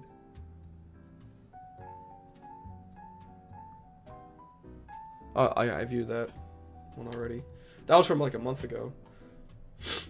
Is it the... Alright, I'm gonna assume it's this one, just because this guy's gonna claim as well. So let me read this here. So, possible additional lead. Radio mixer named Robert Morris alleges he mixed Fawn My Mind at various clubs. Oh, here we go. Yep, okay, I'm gonna read this here. This is like the transcribed text right here. So, Robert Morris, I don't know what video he commented this on, but, oh, I'm not even logged in. Oh, whatever. It looked to be of a recent comment at the time this was posted, 3 days ago. So, he says, "Hey there all. Thanks to the numerous amounts of emails I've received, this song was brought to my attention. Back in the late 80s to early 90s, I was an underground club/radio DJ in parts of Mexico and NYC. I've played various songs that were never truly released, label only released. Never truly released, label only released. This song is indeed a song that I've played at some point. I can confirm that this song is a 1989 sample of an underground Italo disco song from the early 80s from a singer known as Valentino. Parts of the song, Each Time I Touch You, were heavily sampled in this song. The name of the song in this video is Hide From My Mind, recorded by Carlo D'Alessandro, an underground Italian-Brazilian artist from the late 80s. This song was played back-to-back with other freestyle songs from other artists such as George Lamond, Tanasia, Timmy T, TPE, and many other freestyle artists. I personally used to mix this song with George Lamond's Without You. I hope this solves your guys' mystery." Well, yeah, wasn't Valentino ruled out? Yeah, that's what I'm saying. Like, he was ruled out. We're making it out of the lost song with this one. Oh, I can't even like it. That's right. I'm not signed in. Yeah, because wasn't Valent... Yeah, I was just about to say, I was reading this. I'm like, wasn't he ruled out? Is part of it... So he's saying Carlo Di Alessandro, which, wait, wasn't that name... Whoops. Wasn't that name brought up in this... Or am I... No. No, I'm thinking of Sergio Dorado. Yeah. Oops! No, don't see that. Where the fuck am I? Here, no. Here we go.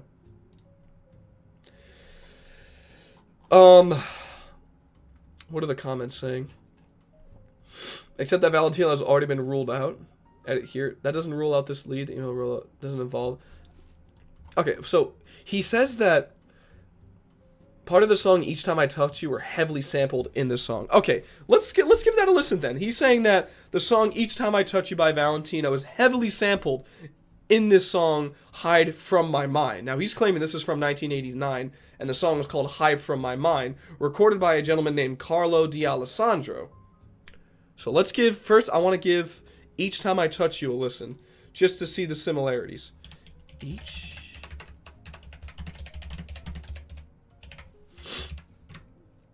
Valentino. Alright, let's give this a listen.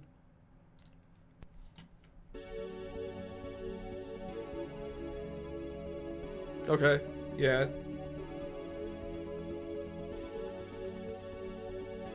Alright, so that does sound like the intro. Okay, I'll give it to him. Better than Harry Styles' entire career. It might be copyrighted. Well, you know. The country of Switzerland can catch these hands. I've dealt with enough copyrighted bullcrap for my reaction, so yeah, it's fine. Oh yeah, of course, Found My Mind. Rest in peace, Valentino. Oh, he died in 2004. Oh shit, rest in peace. Did not know that. But he died, so we may never know.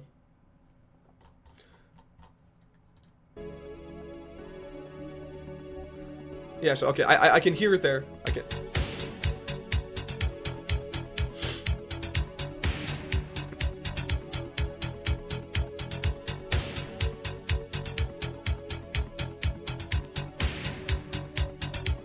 My mind has been fonded.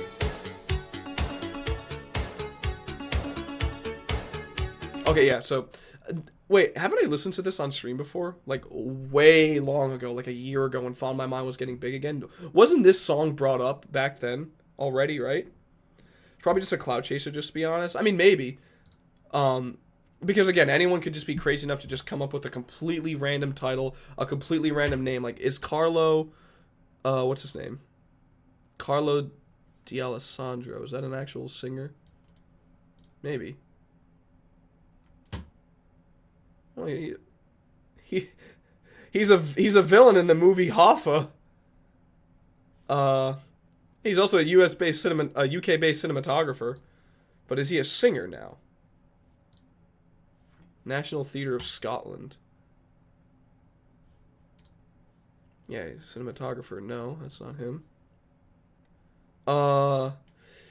Yeah, I'm not seeing a Carlo Di Alessandro singer. Maybe if I go to discography. Oh, here we go.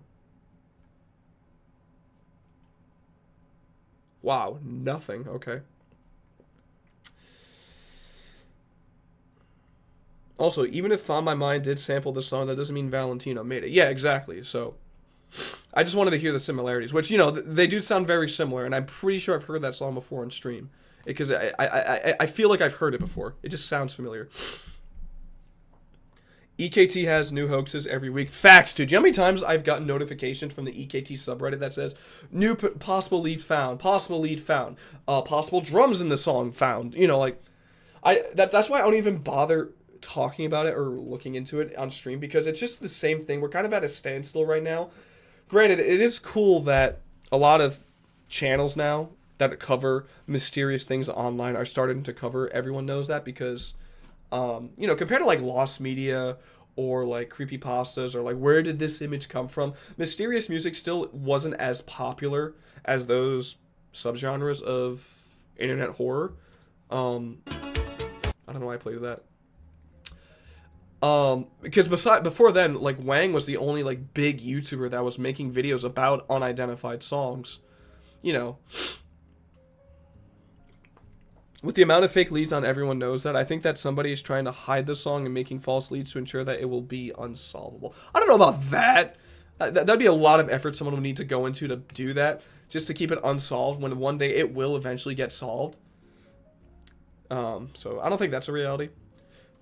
New lead posts missing fucking lead hoax for the 100th time. Facts. I've seen some people say that Steve Walsh made Everyone Knows That. I haven't heard many of his songs, but from what I've heard, they don't sound really anything alike. It's like, read the letters of love. They keep turning on. They keep turning on. Yeah, so I thought that's him. So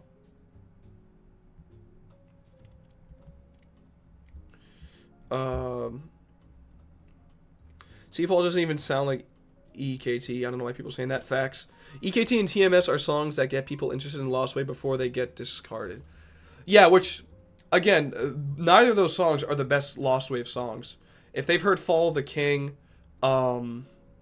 CIA, Eastern Wind, dude, I don't know why, but as of lately, I've been listening to Eastern Wind again, the Unknown cover, and God, that really is a beautiful song. That is so sad that song is unsolved because so much professional production went into that. The guy sounds great, better than the original, and we not only is the song unidentified, but we don't even have the full version. It's really sad because if it weren't for that one recording that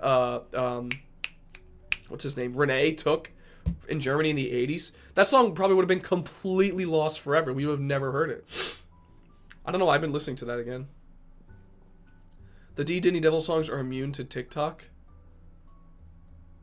Wait. What do you mean? Oh, wait. Have there been unknown songs that have been used as TikTok sounds? No way. I hope not. TikTok will eventually die. Literally, dude, bro, I promise you, Queso and Don Polo sounds are carrying TikTok. They are carrying TikTok. Queso is the funniest guy on the planet right now, and you can't tell me otherwise. What do you mean bro's built like a one-by-one Lego piece? There's no way you compare me to a cement truck. Yo, Chad, I gotta shut the broadcast down. I love Queso so fucking much. How do I look up sound? Whoops. I don't use TikTok much, honestly. I don't even care, really. Nah, I'm talking about the songs posted on D Disney Devil. Oh, okay. The website. I got you. Fair enough. What was I gonna look up? Oh yeah, Eastern Wind. I want to listen to this song again. Wind is running away with my life. Eastern Wind, yeah. I love the song.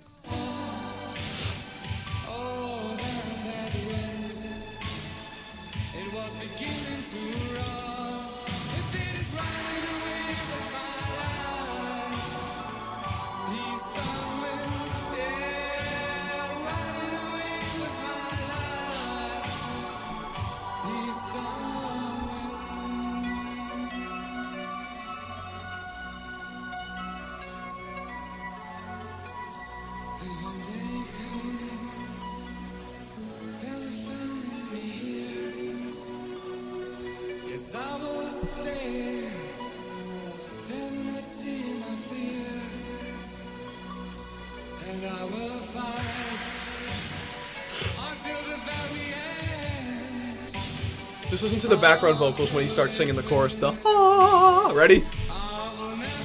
Ready?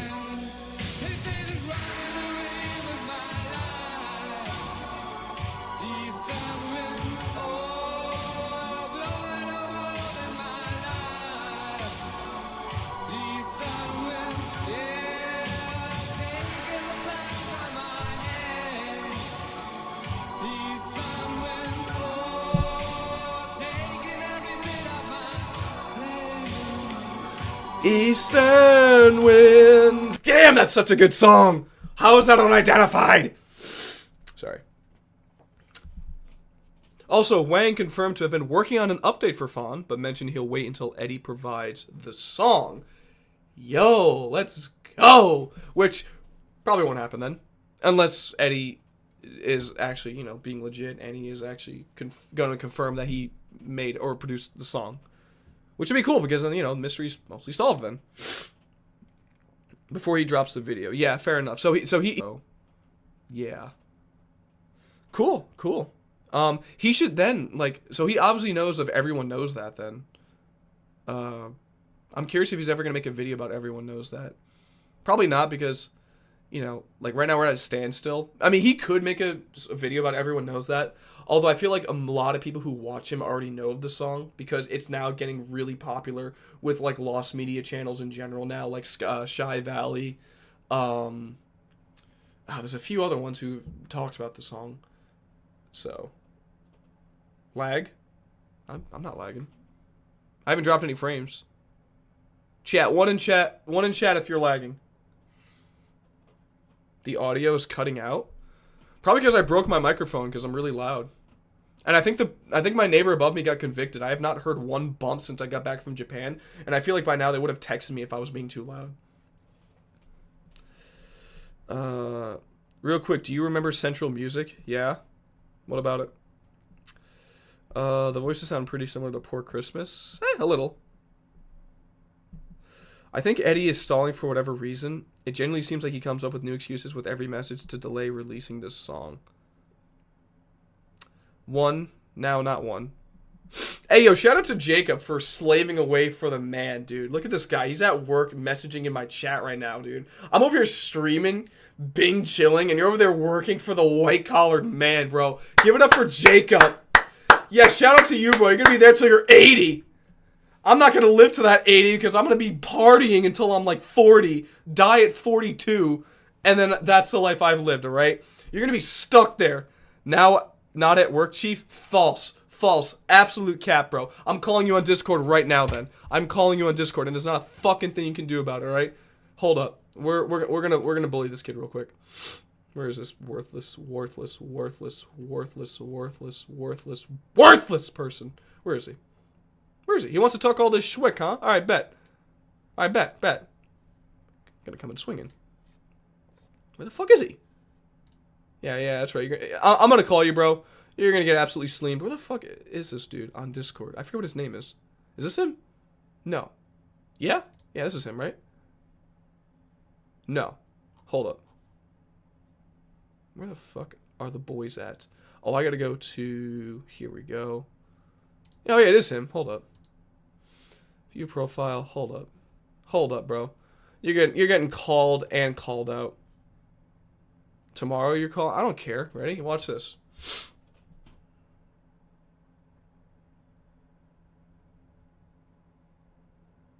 Put him up. Just put him up, bro. We're fighting right now. Live on stream. Put him up. You'll lose. No. I work out way more than you, bro. I work out, bro. You got a dad bod. I got a 12-pack, right? We're not the same, right? Let's go right now. Listen, anybody that only eats spinach must be frail.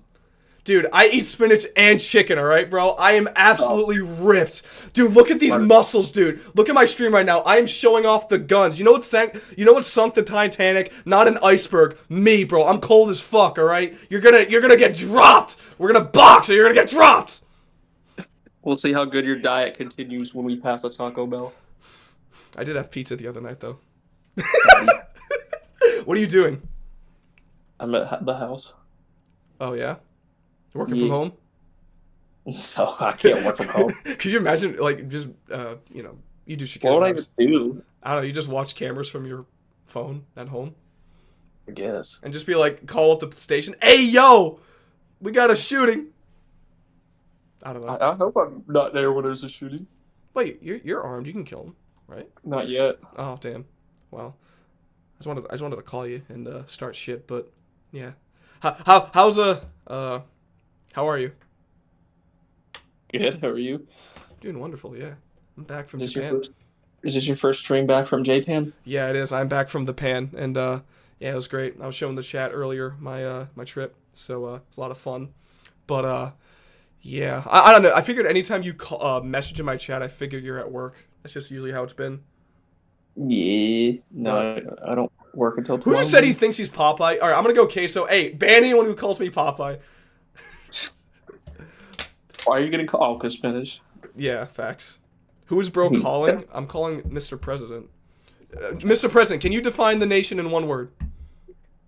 Sure, it's foothills of the Himalayas for Xi Jinping. Fun stuff. All right, I'll leave you alone. I'll leave you to it. All right, have fun streaming. All right, see ya. See it. Sorry, guys, wrong number. Who are you calling? Everyone's like, who are you calling? Someone copying my emojis? Also, who is he calling? I missed it. That was just my homeboy Jacob. He thought he could get away with talking the absolute schwick in my chat, so I had to call him out by calling him. So, yeah. I sincerely apologize. Yeah, ban anyone who apologizes. No, I'm kidding. I'm kidding. I'm not going to be a Queso copycat, because obviously that's Queso's thing. But I will say, he is the funniest man on the planet right now. He is the funniest man on the planet right now. I just got back. Who you calling? My mom, all right? Damn, bro, can I not have a friend here? Who you calling? Who you calling? Dude, I'm calling my boy. Leave me alone. Who's laughing in chat? Who's celebrating and who is laughing in chat right now? Bro, who's smiling at me? Man, y'all are tripping. 100s in the chat? Yeah. All right, 100s in the chat. We move. There's another really good song. I'm going to go to Arizona's upload because Arizona's the homeboy. It's another Guglium song. And it's called Keep Your Faith. And I remember listening to this. Yeah, I listened to this song on stream of, I think about like a month ago. And it's a reggae song, but it has like a little more synth rock kind of into it. Like that. And this has been unidentified for, where's the link? Arizona does not provide it. That's sad. I know it's originally from What's That Song, but this one's the one of them that's been unknown for a while, right? Zero. How come Arizona doesn't have an ad, but yours does? I would come over here to get the source, and yet you hit me with an ad. No bueno. 33,048 days ago, which is how many years? That was back in 2014. That shit was 9 fucking years ago. This was uploaded, and it still has yet to be identified. If you like unknown reggae songs, listen to One Day. Ooh, okay, we'll listen to that after.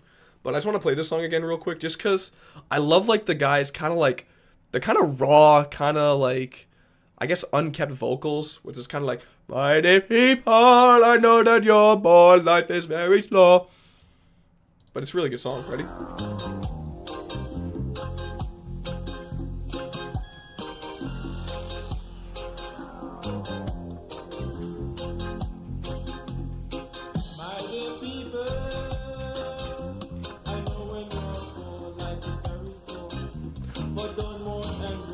Cause on this earth we'll be left alone to enjoy all that we see and to live a long life without poverty. Keep your faith. Keep your faith. Can't give up now, it's not too late. Keep your faith. Keep your faith. This song's also really good. Paranoia, which I guess is not from This is Guglielm. my comeback.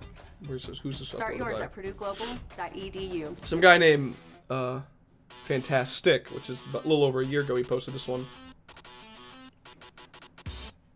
I just like the guy's vocals, because if you hear the guy's vocals, he sounds like an old man. Like, all I picture is like some old Farmer Joe kind of guy. He's got like overalls on. He's got like a really fat white handlebar mustache. He's kind of fat and chubby. He wears like a hat, you know, like a cowboy hat, and he's like, see it enough to rise the Sunday morning. Ready? Ready?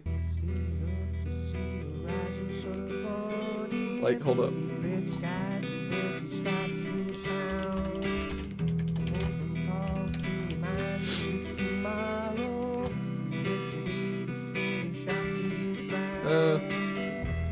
Kind of something like this, I guess.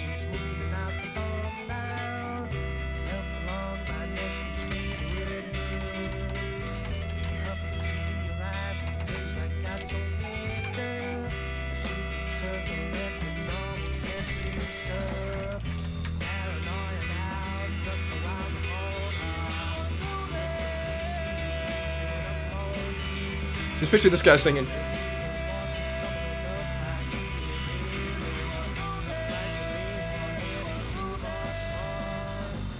That's the kind of face I picture singing this song. Granted, more of like longer hair, more of a handlebar mustache and a beard, but I just picture him being all like, "You can hear it creeping up on you, an evil thought that's summoned up by you in panic." Yeah, so fun stuff, great times. Rest in peace, Jeff Thomas. Let me close out of these things.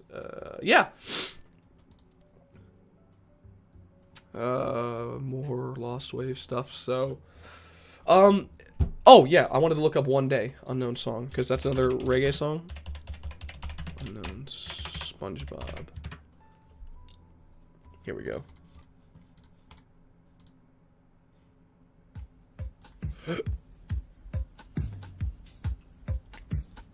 Ooh.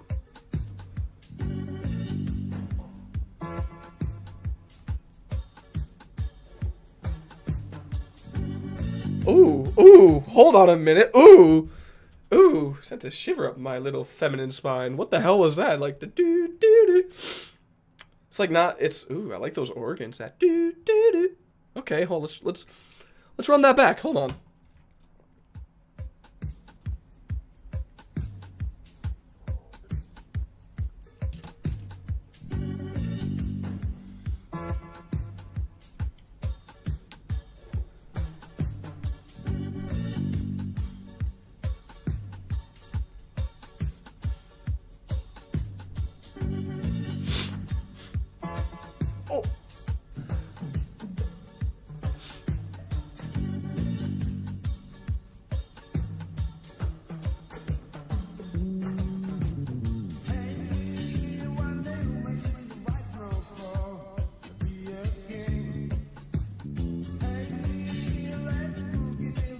I'll already say right now, this guy definitely has a better voice than the Keep Your Faith guy. Not that saying his is bad, but like I said, his is a little more raw and kind of, you know, I guess I don't want to say unkept because that sounds bad, but it just sounds a little more like he didn't do like his vocal warm-ups before the session, right? Whereas this guy sounds a little better in my opinion.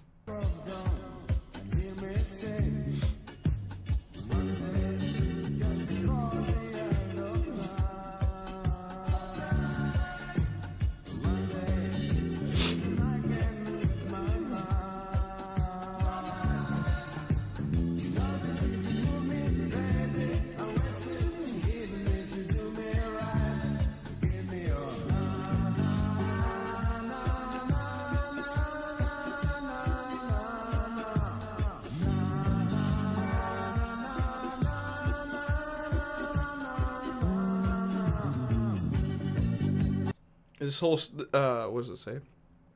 The chorus is fire. This whole song is fire, in my opinion. So far, it's been great. Like that, especially the instrumentation. Damn, that doo doo doo.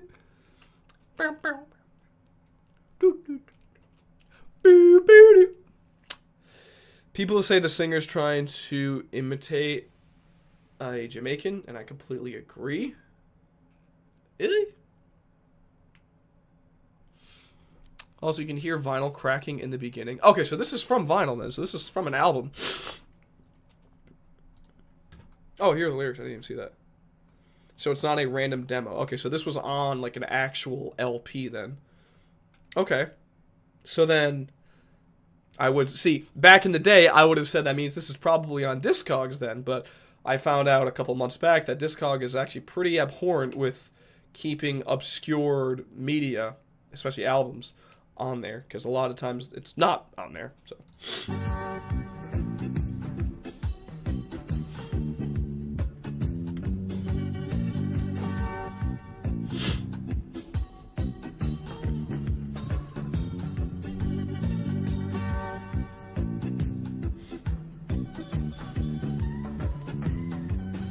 bro, this is just so smooth. And like I could, this is not going to be a song that is unidentified for long. Eventually someone's going to find this because one, it came off of an album, you know, because you can hear vinyl cracking in the beginning. This was only uploaded a few months ago, so I doubt by the time like 2024 rolls around, this will still be unsolved. And and it sounds really well made. Like the instrumentation, not only the production, but like the people playing the instrument themselves sounds like they really know what they're doing. Like they went to school for this shit. So it's over 1,000 days old on What's That Song. Well, the What's That Song isn't gonna get shut down or something. So, you know, What's That Song can, you know, get in the ring and catch these hands. So I doubt that by the end of 2024 this will still be unsolved. That's gonna be my prediction. Maybe that's a shot in the dark, but I don't normally listen to reggae, but this is fire facts. Yeah. It's not that I don't like reggae, I just haven't actively tried to explore it, but this has like a super, maybe if I was on like a chill tropical kind of vacation like this, I would probably listen to it. Maybe if it was like a local scene for the music, or local music scene. But this image perfectly represents like what I'm feeling. I feel like I'm sitting by the beach right here, and right next to me is my crush Emma Appleton, and we're just straight chilling, drinking pina coladas and just bing chilling, right? That's the kind of vibe I'm catching right here.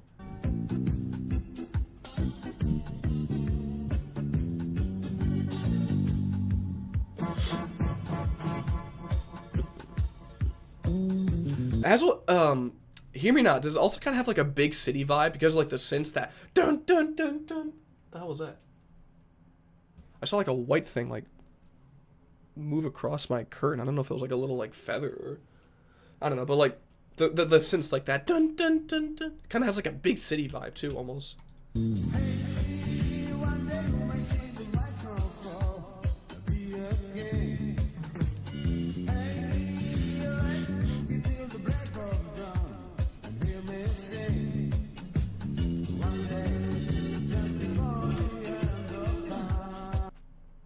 I'm also starting to now, I think, understand what you were talking about, Arizona. Like, it sounds like he's trying to imitate. It doesn't sound native. It doesn't sound like this person's a native Jamaican speaker.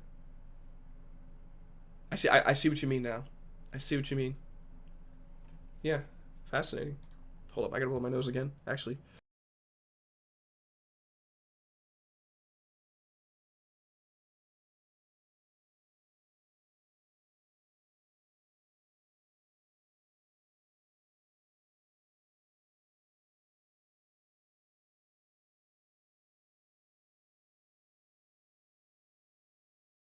Oh, I'm fucking dying. I hate being congested. It could be German. Oh, what? Like Trip to Rio has like a really tropical sound, but you know they're obviously from Germany.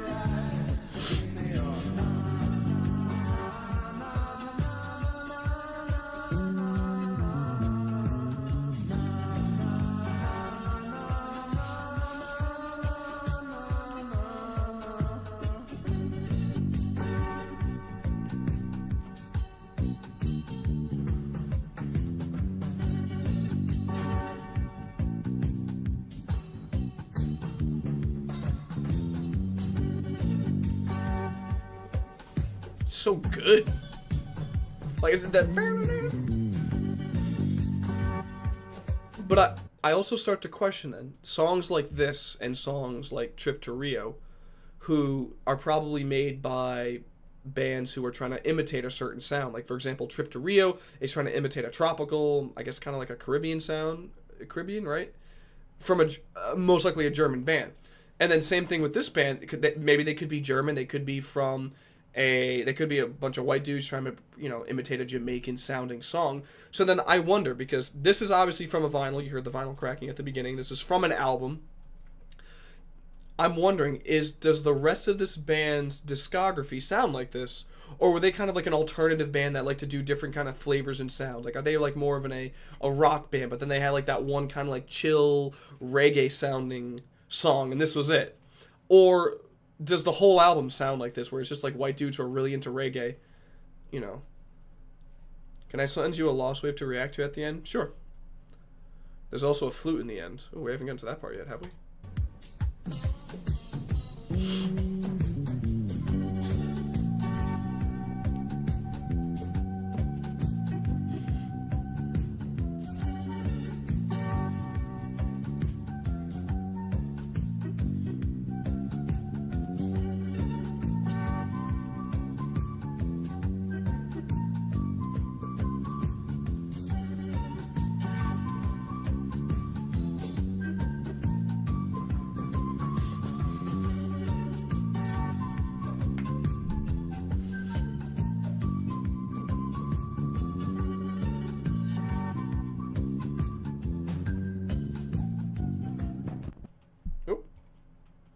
So you think Question. Oh, what did I just do?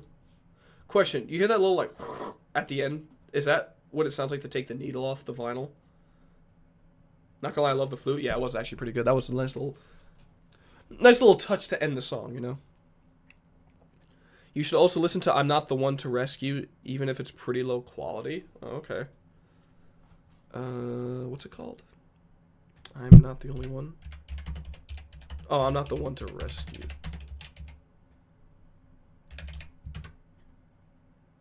Unknown song, I'm not. AI Restored? I don't want to listen to AI Restored. I want to listen to just whatever the original snippet is.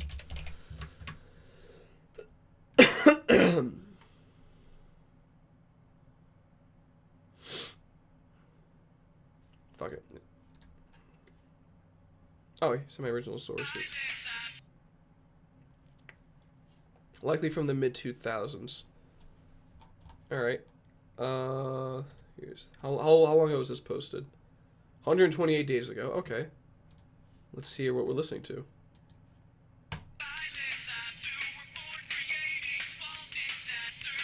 Instantly getting a Phineas and Ferb vibe. I don't know why, but it just sounds like something that would be in a Phineas and Ferb episode. Like da da da da da da da da da. This is an aglet, AGLET, you know, something like that.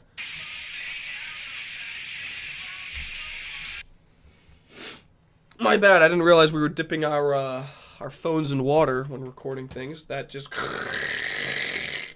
okay, fascinating. Could be the stylus. Oh, okay.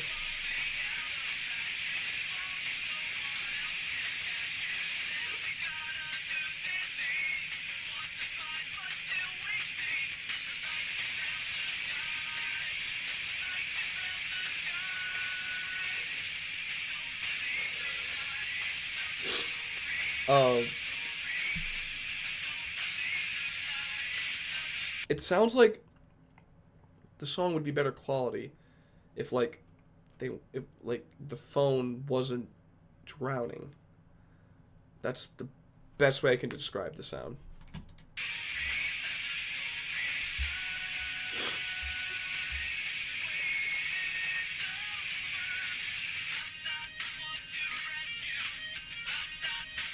Ooh, response.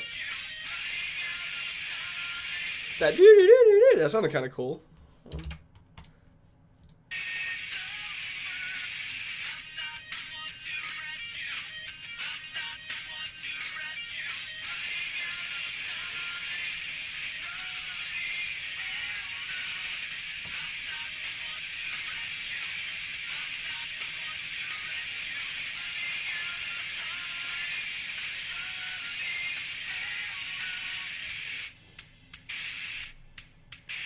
Okay. Crunchy sounding. Okay. You can see why AI restorations exist. Fair, I guess, but I think the noise might be a distortion guitar. Well, distortion it is, because wow. That's how I want my guitar to sound like when I play the chords. I want to sound like a nuclear holocaust. As someone said on Discord, one day is possibly a lone reggae track on a rock album, so it might not even be labeled as a reggae on Discogs. Very little lyrics too, so it might have a weird title. Probably, yeah, that's what I'm gonna assume. Same thing with Trip to Rio. Those guys probably were maybe punk rockers, or just rock in general. And bands do it all the time. Where they like to have that one kind of different sounding song on the album. Black Sabbath is a perfect example. I think on almost every album, at least in the 70s, they always had that one track that was different. Like on Paranoid, they had Planet Caravan, which was this kind of weird mystical song compared to the rest of the album, which is heavy as fuck for the time.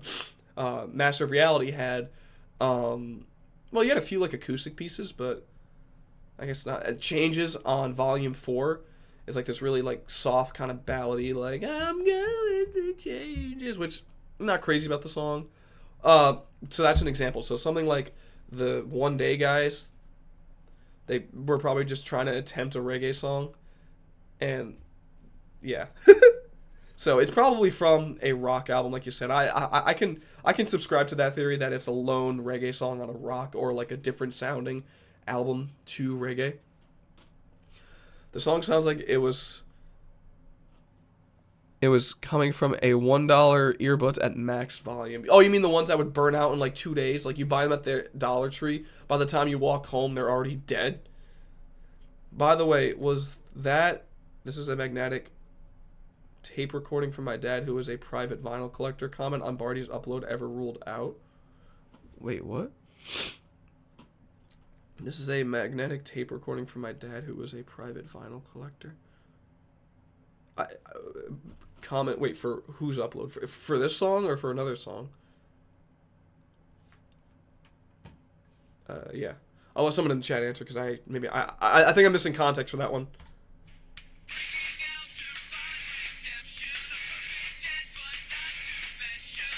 Oh, on one day. Was that ever ruled out? I don't know. I'm not entirely sure. I just heard the song today, so I don't know much about its theories behind that song.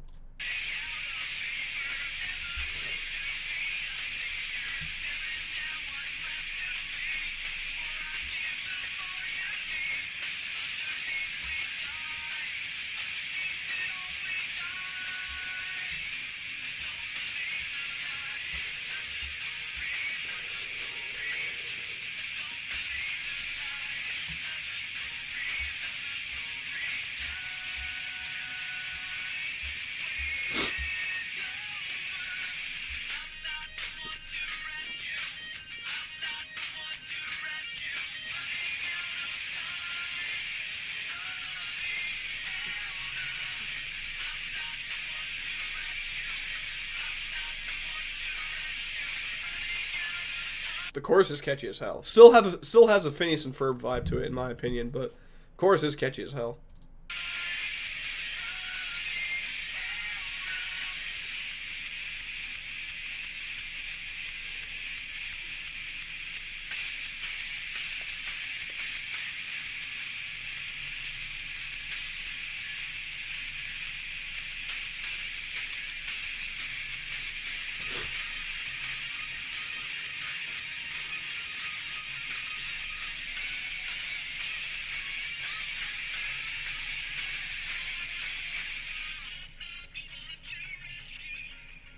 Also sounds like something you would hear on Flipnote. I don't know if I'm, because I'm 23 and I think I'm older than most of you guys, but does anyone here remember Flipnote on the DS? I don't know if anyone here is old enough to remember that. It sounds like a song you would have heard on Flipnote, or Flipnote, like the others you can download. Does anyone here remember Flipnote? I need to know if I'm alone or not in this. One in chat if you remember Flipnote, or if you use Flipnote, or if I'm... Because I know it closed down, like, a good number of years ago, Flipnote. Like, what, like 2016 or something? Yo, Blocktons, what's up, bro? One in chat if you remember Flipnotes, or if you ever use Flipnotes. Or two in chat if you have no idea what Flipnotes is, or you've never used Flipnotes. Two in chat if you've never used Flipnotes. Two, okay.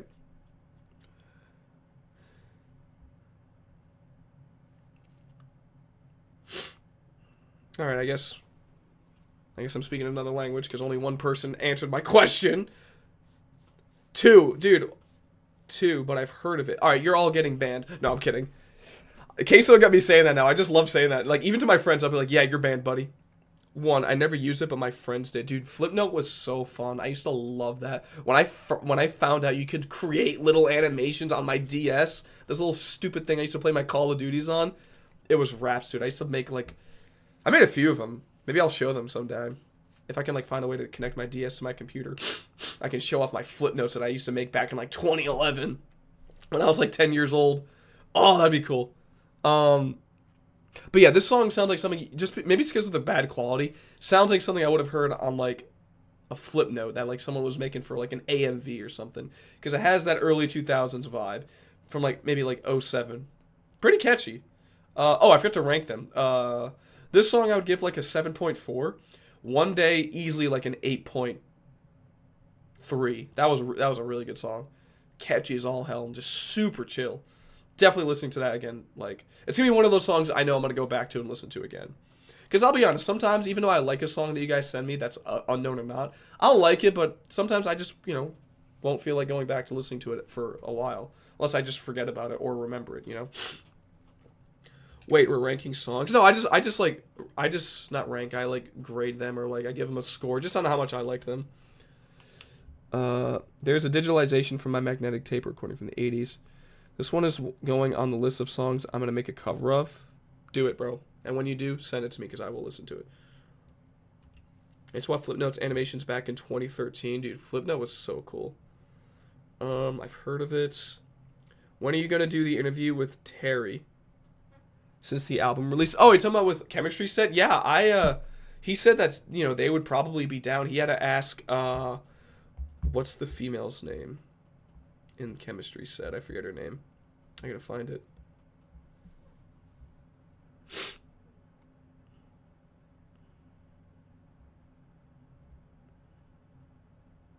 Oh, yeah, her name is Terry. Oh, yeah, so I talked to someone else with Chemistry Set, and he was like, yeah, I'll just have to talk to Terry. Oh, yo, what's up, Tony? Yeah, it is Terry, yeah. They said that they would be down for an interview, and I was like, hey, you know, like, once your album comes out or whatever, you know, I'd be down to interview you guys. I haven't heard back from them, so I can message them again, see if they want to still do it, which I think would be cool, doing a Chemistry Set interview. I have to do my research on them more because I don't know too much about them.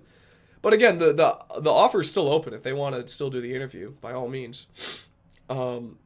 I do have other stuff I'm working on still. Like, I have my other interview that I'm, you know, more than halfway done with. I should probably have that out within the few days. This interview is going to be pretty good because he's a YouTuber and a musician. So it's like my way of like transitioning into not only just artists, but there's a few YouTubers I'd love to interview, like Wang, of course. Like Sea of Tranquility, Pete Pardo. I'd love to interview him. I've messaged him a few times. Still, son of a bitch still has not gotten back to me. But one day I will interview all these people. Tad Doyle from Tad. I mean, come on. I gotta talk to these people. So, when is the ranking of every unknown song? Let's see. Probably when I do a 24-day straight stream, because that's how long it would take. I will be ranking Guglium's unknown songs. I'll make a tier list. Or I'll do the tier list that was made for Guglium's unknown songs, and then I'm also gonna do a music bracket for it too. That's gonna be done on the day of my 24-hour live stream, which I'm going to try to do next week. How many subscribers does the person have who you've interviewed? Well, he has 2 channels. One is his personal, one is the other one, so let me count them up.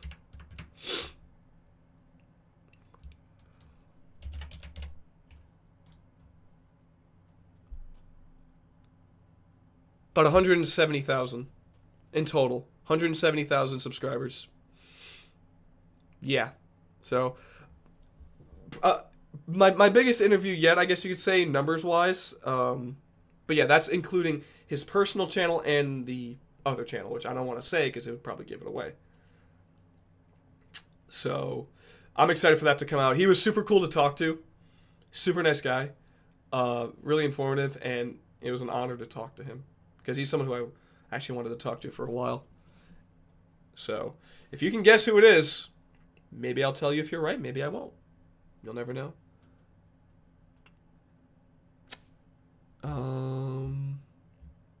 Was there something else I wanted to look up? Have you covered the unknown Spanish song Rubia Yo Quiero Armarte? I have not. Let's look it up then. Oh, I gotta get rid of this first. Hold up, let me make sure I'm not on there. Will Germans really fit Japan? Population crisis. Okay, Nobita. Queso, the goat. I know who it is, but I won't say who. DM me on Discord. DM me on Discord. I just want to see who you have. I just want to see who it is, who you think it is. Rubia Yo Quiero Amarte. Unknown Spanish song. No, I don't think I know this one.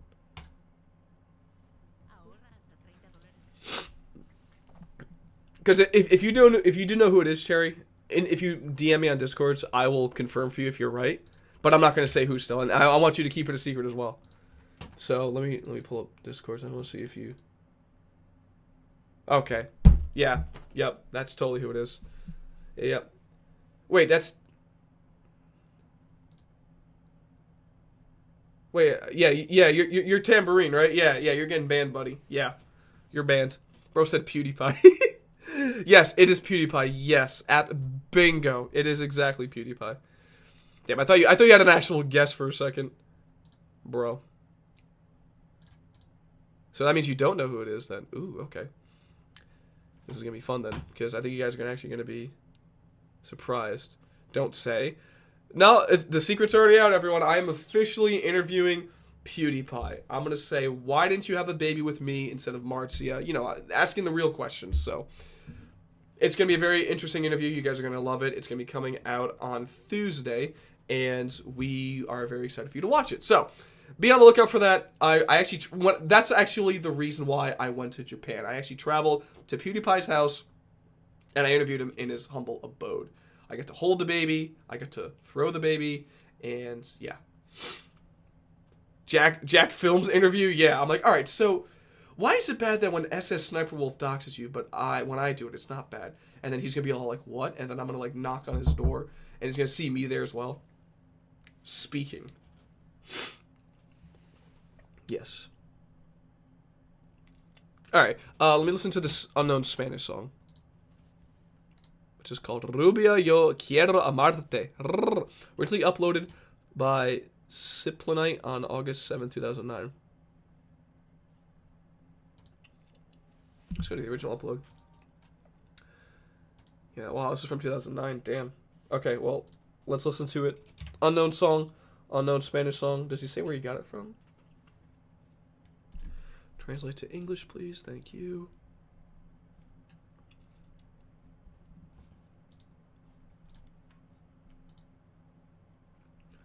Since data such as... Okay, so he hasn't gotten back as to where he got it from. Okay, fascinating. Alright, let's listen to it then.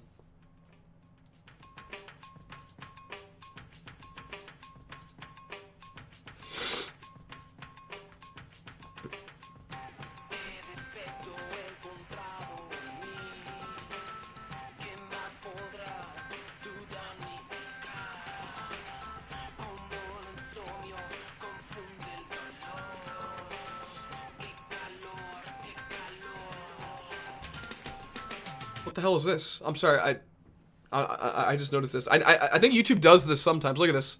Oh, look at Mississippi Queen by Mountain. 3.6 million views. Nope. Apparently it's the unknown song, I'll Turn Off the Light. Forget everyone knows that. I'll Turn Off the Light has 3.6 million views, guys. And apparently this is them performing it live, but yet no one can identify it still. Fascinating.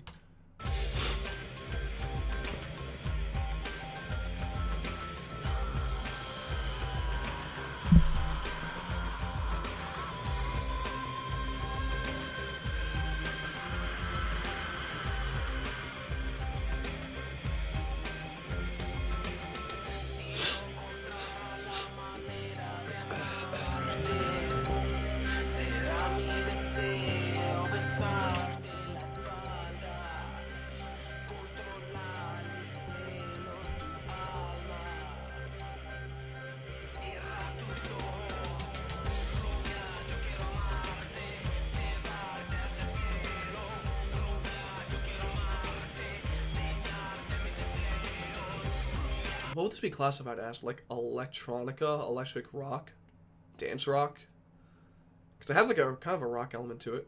You know, kind of like... Nick, what's up?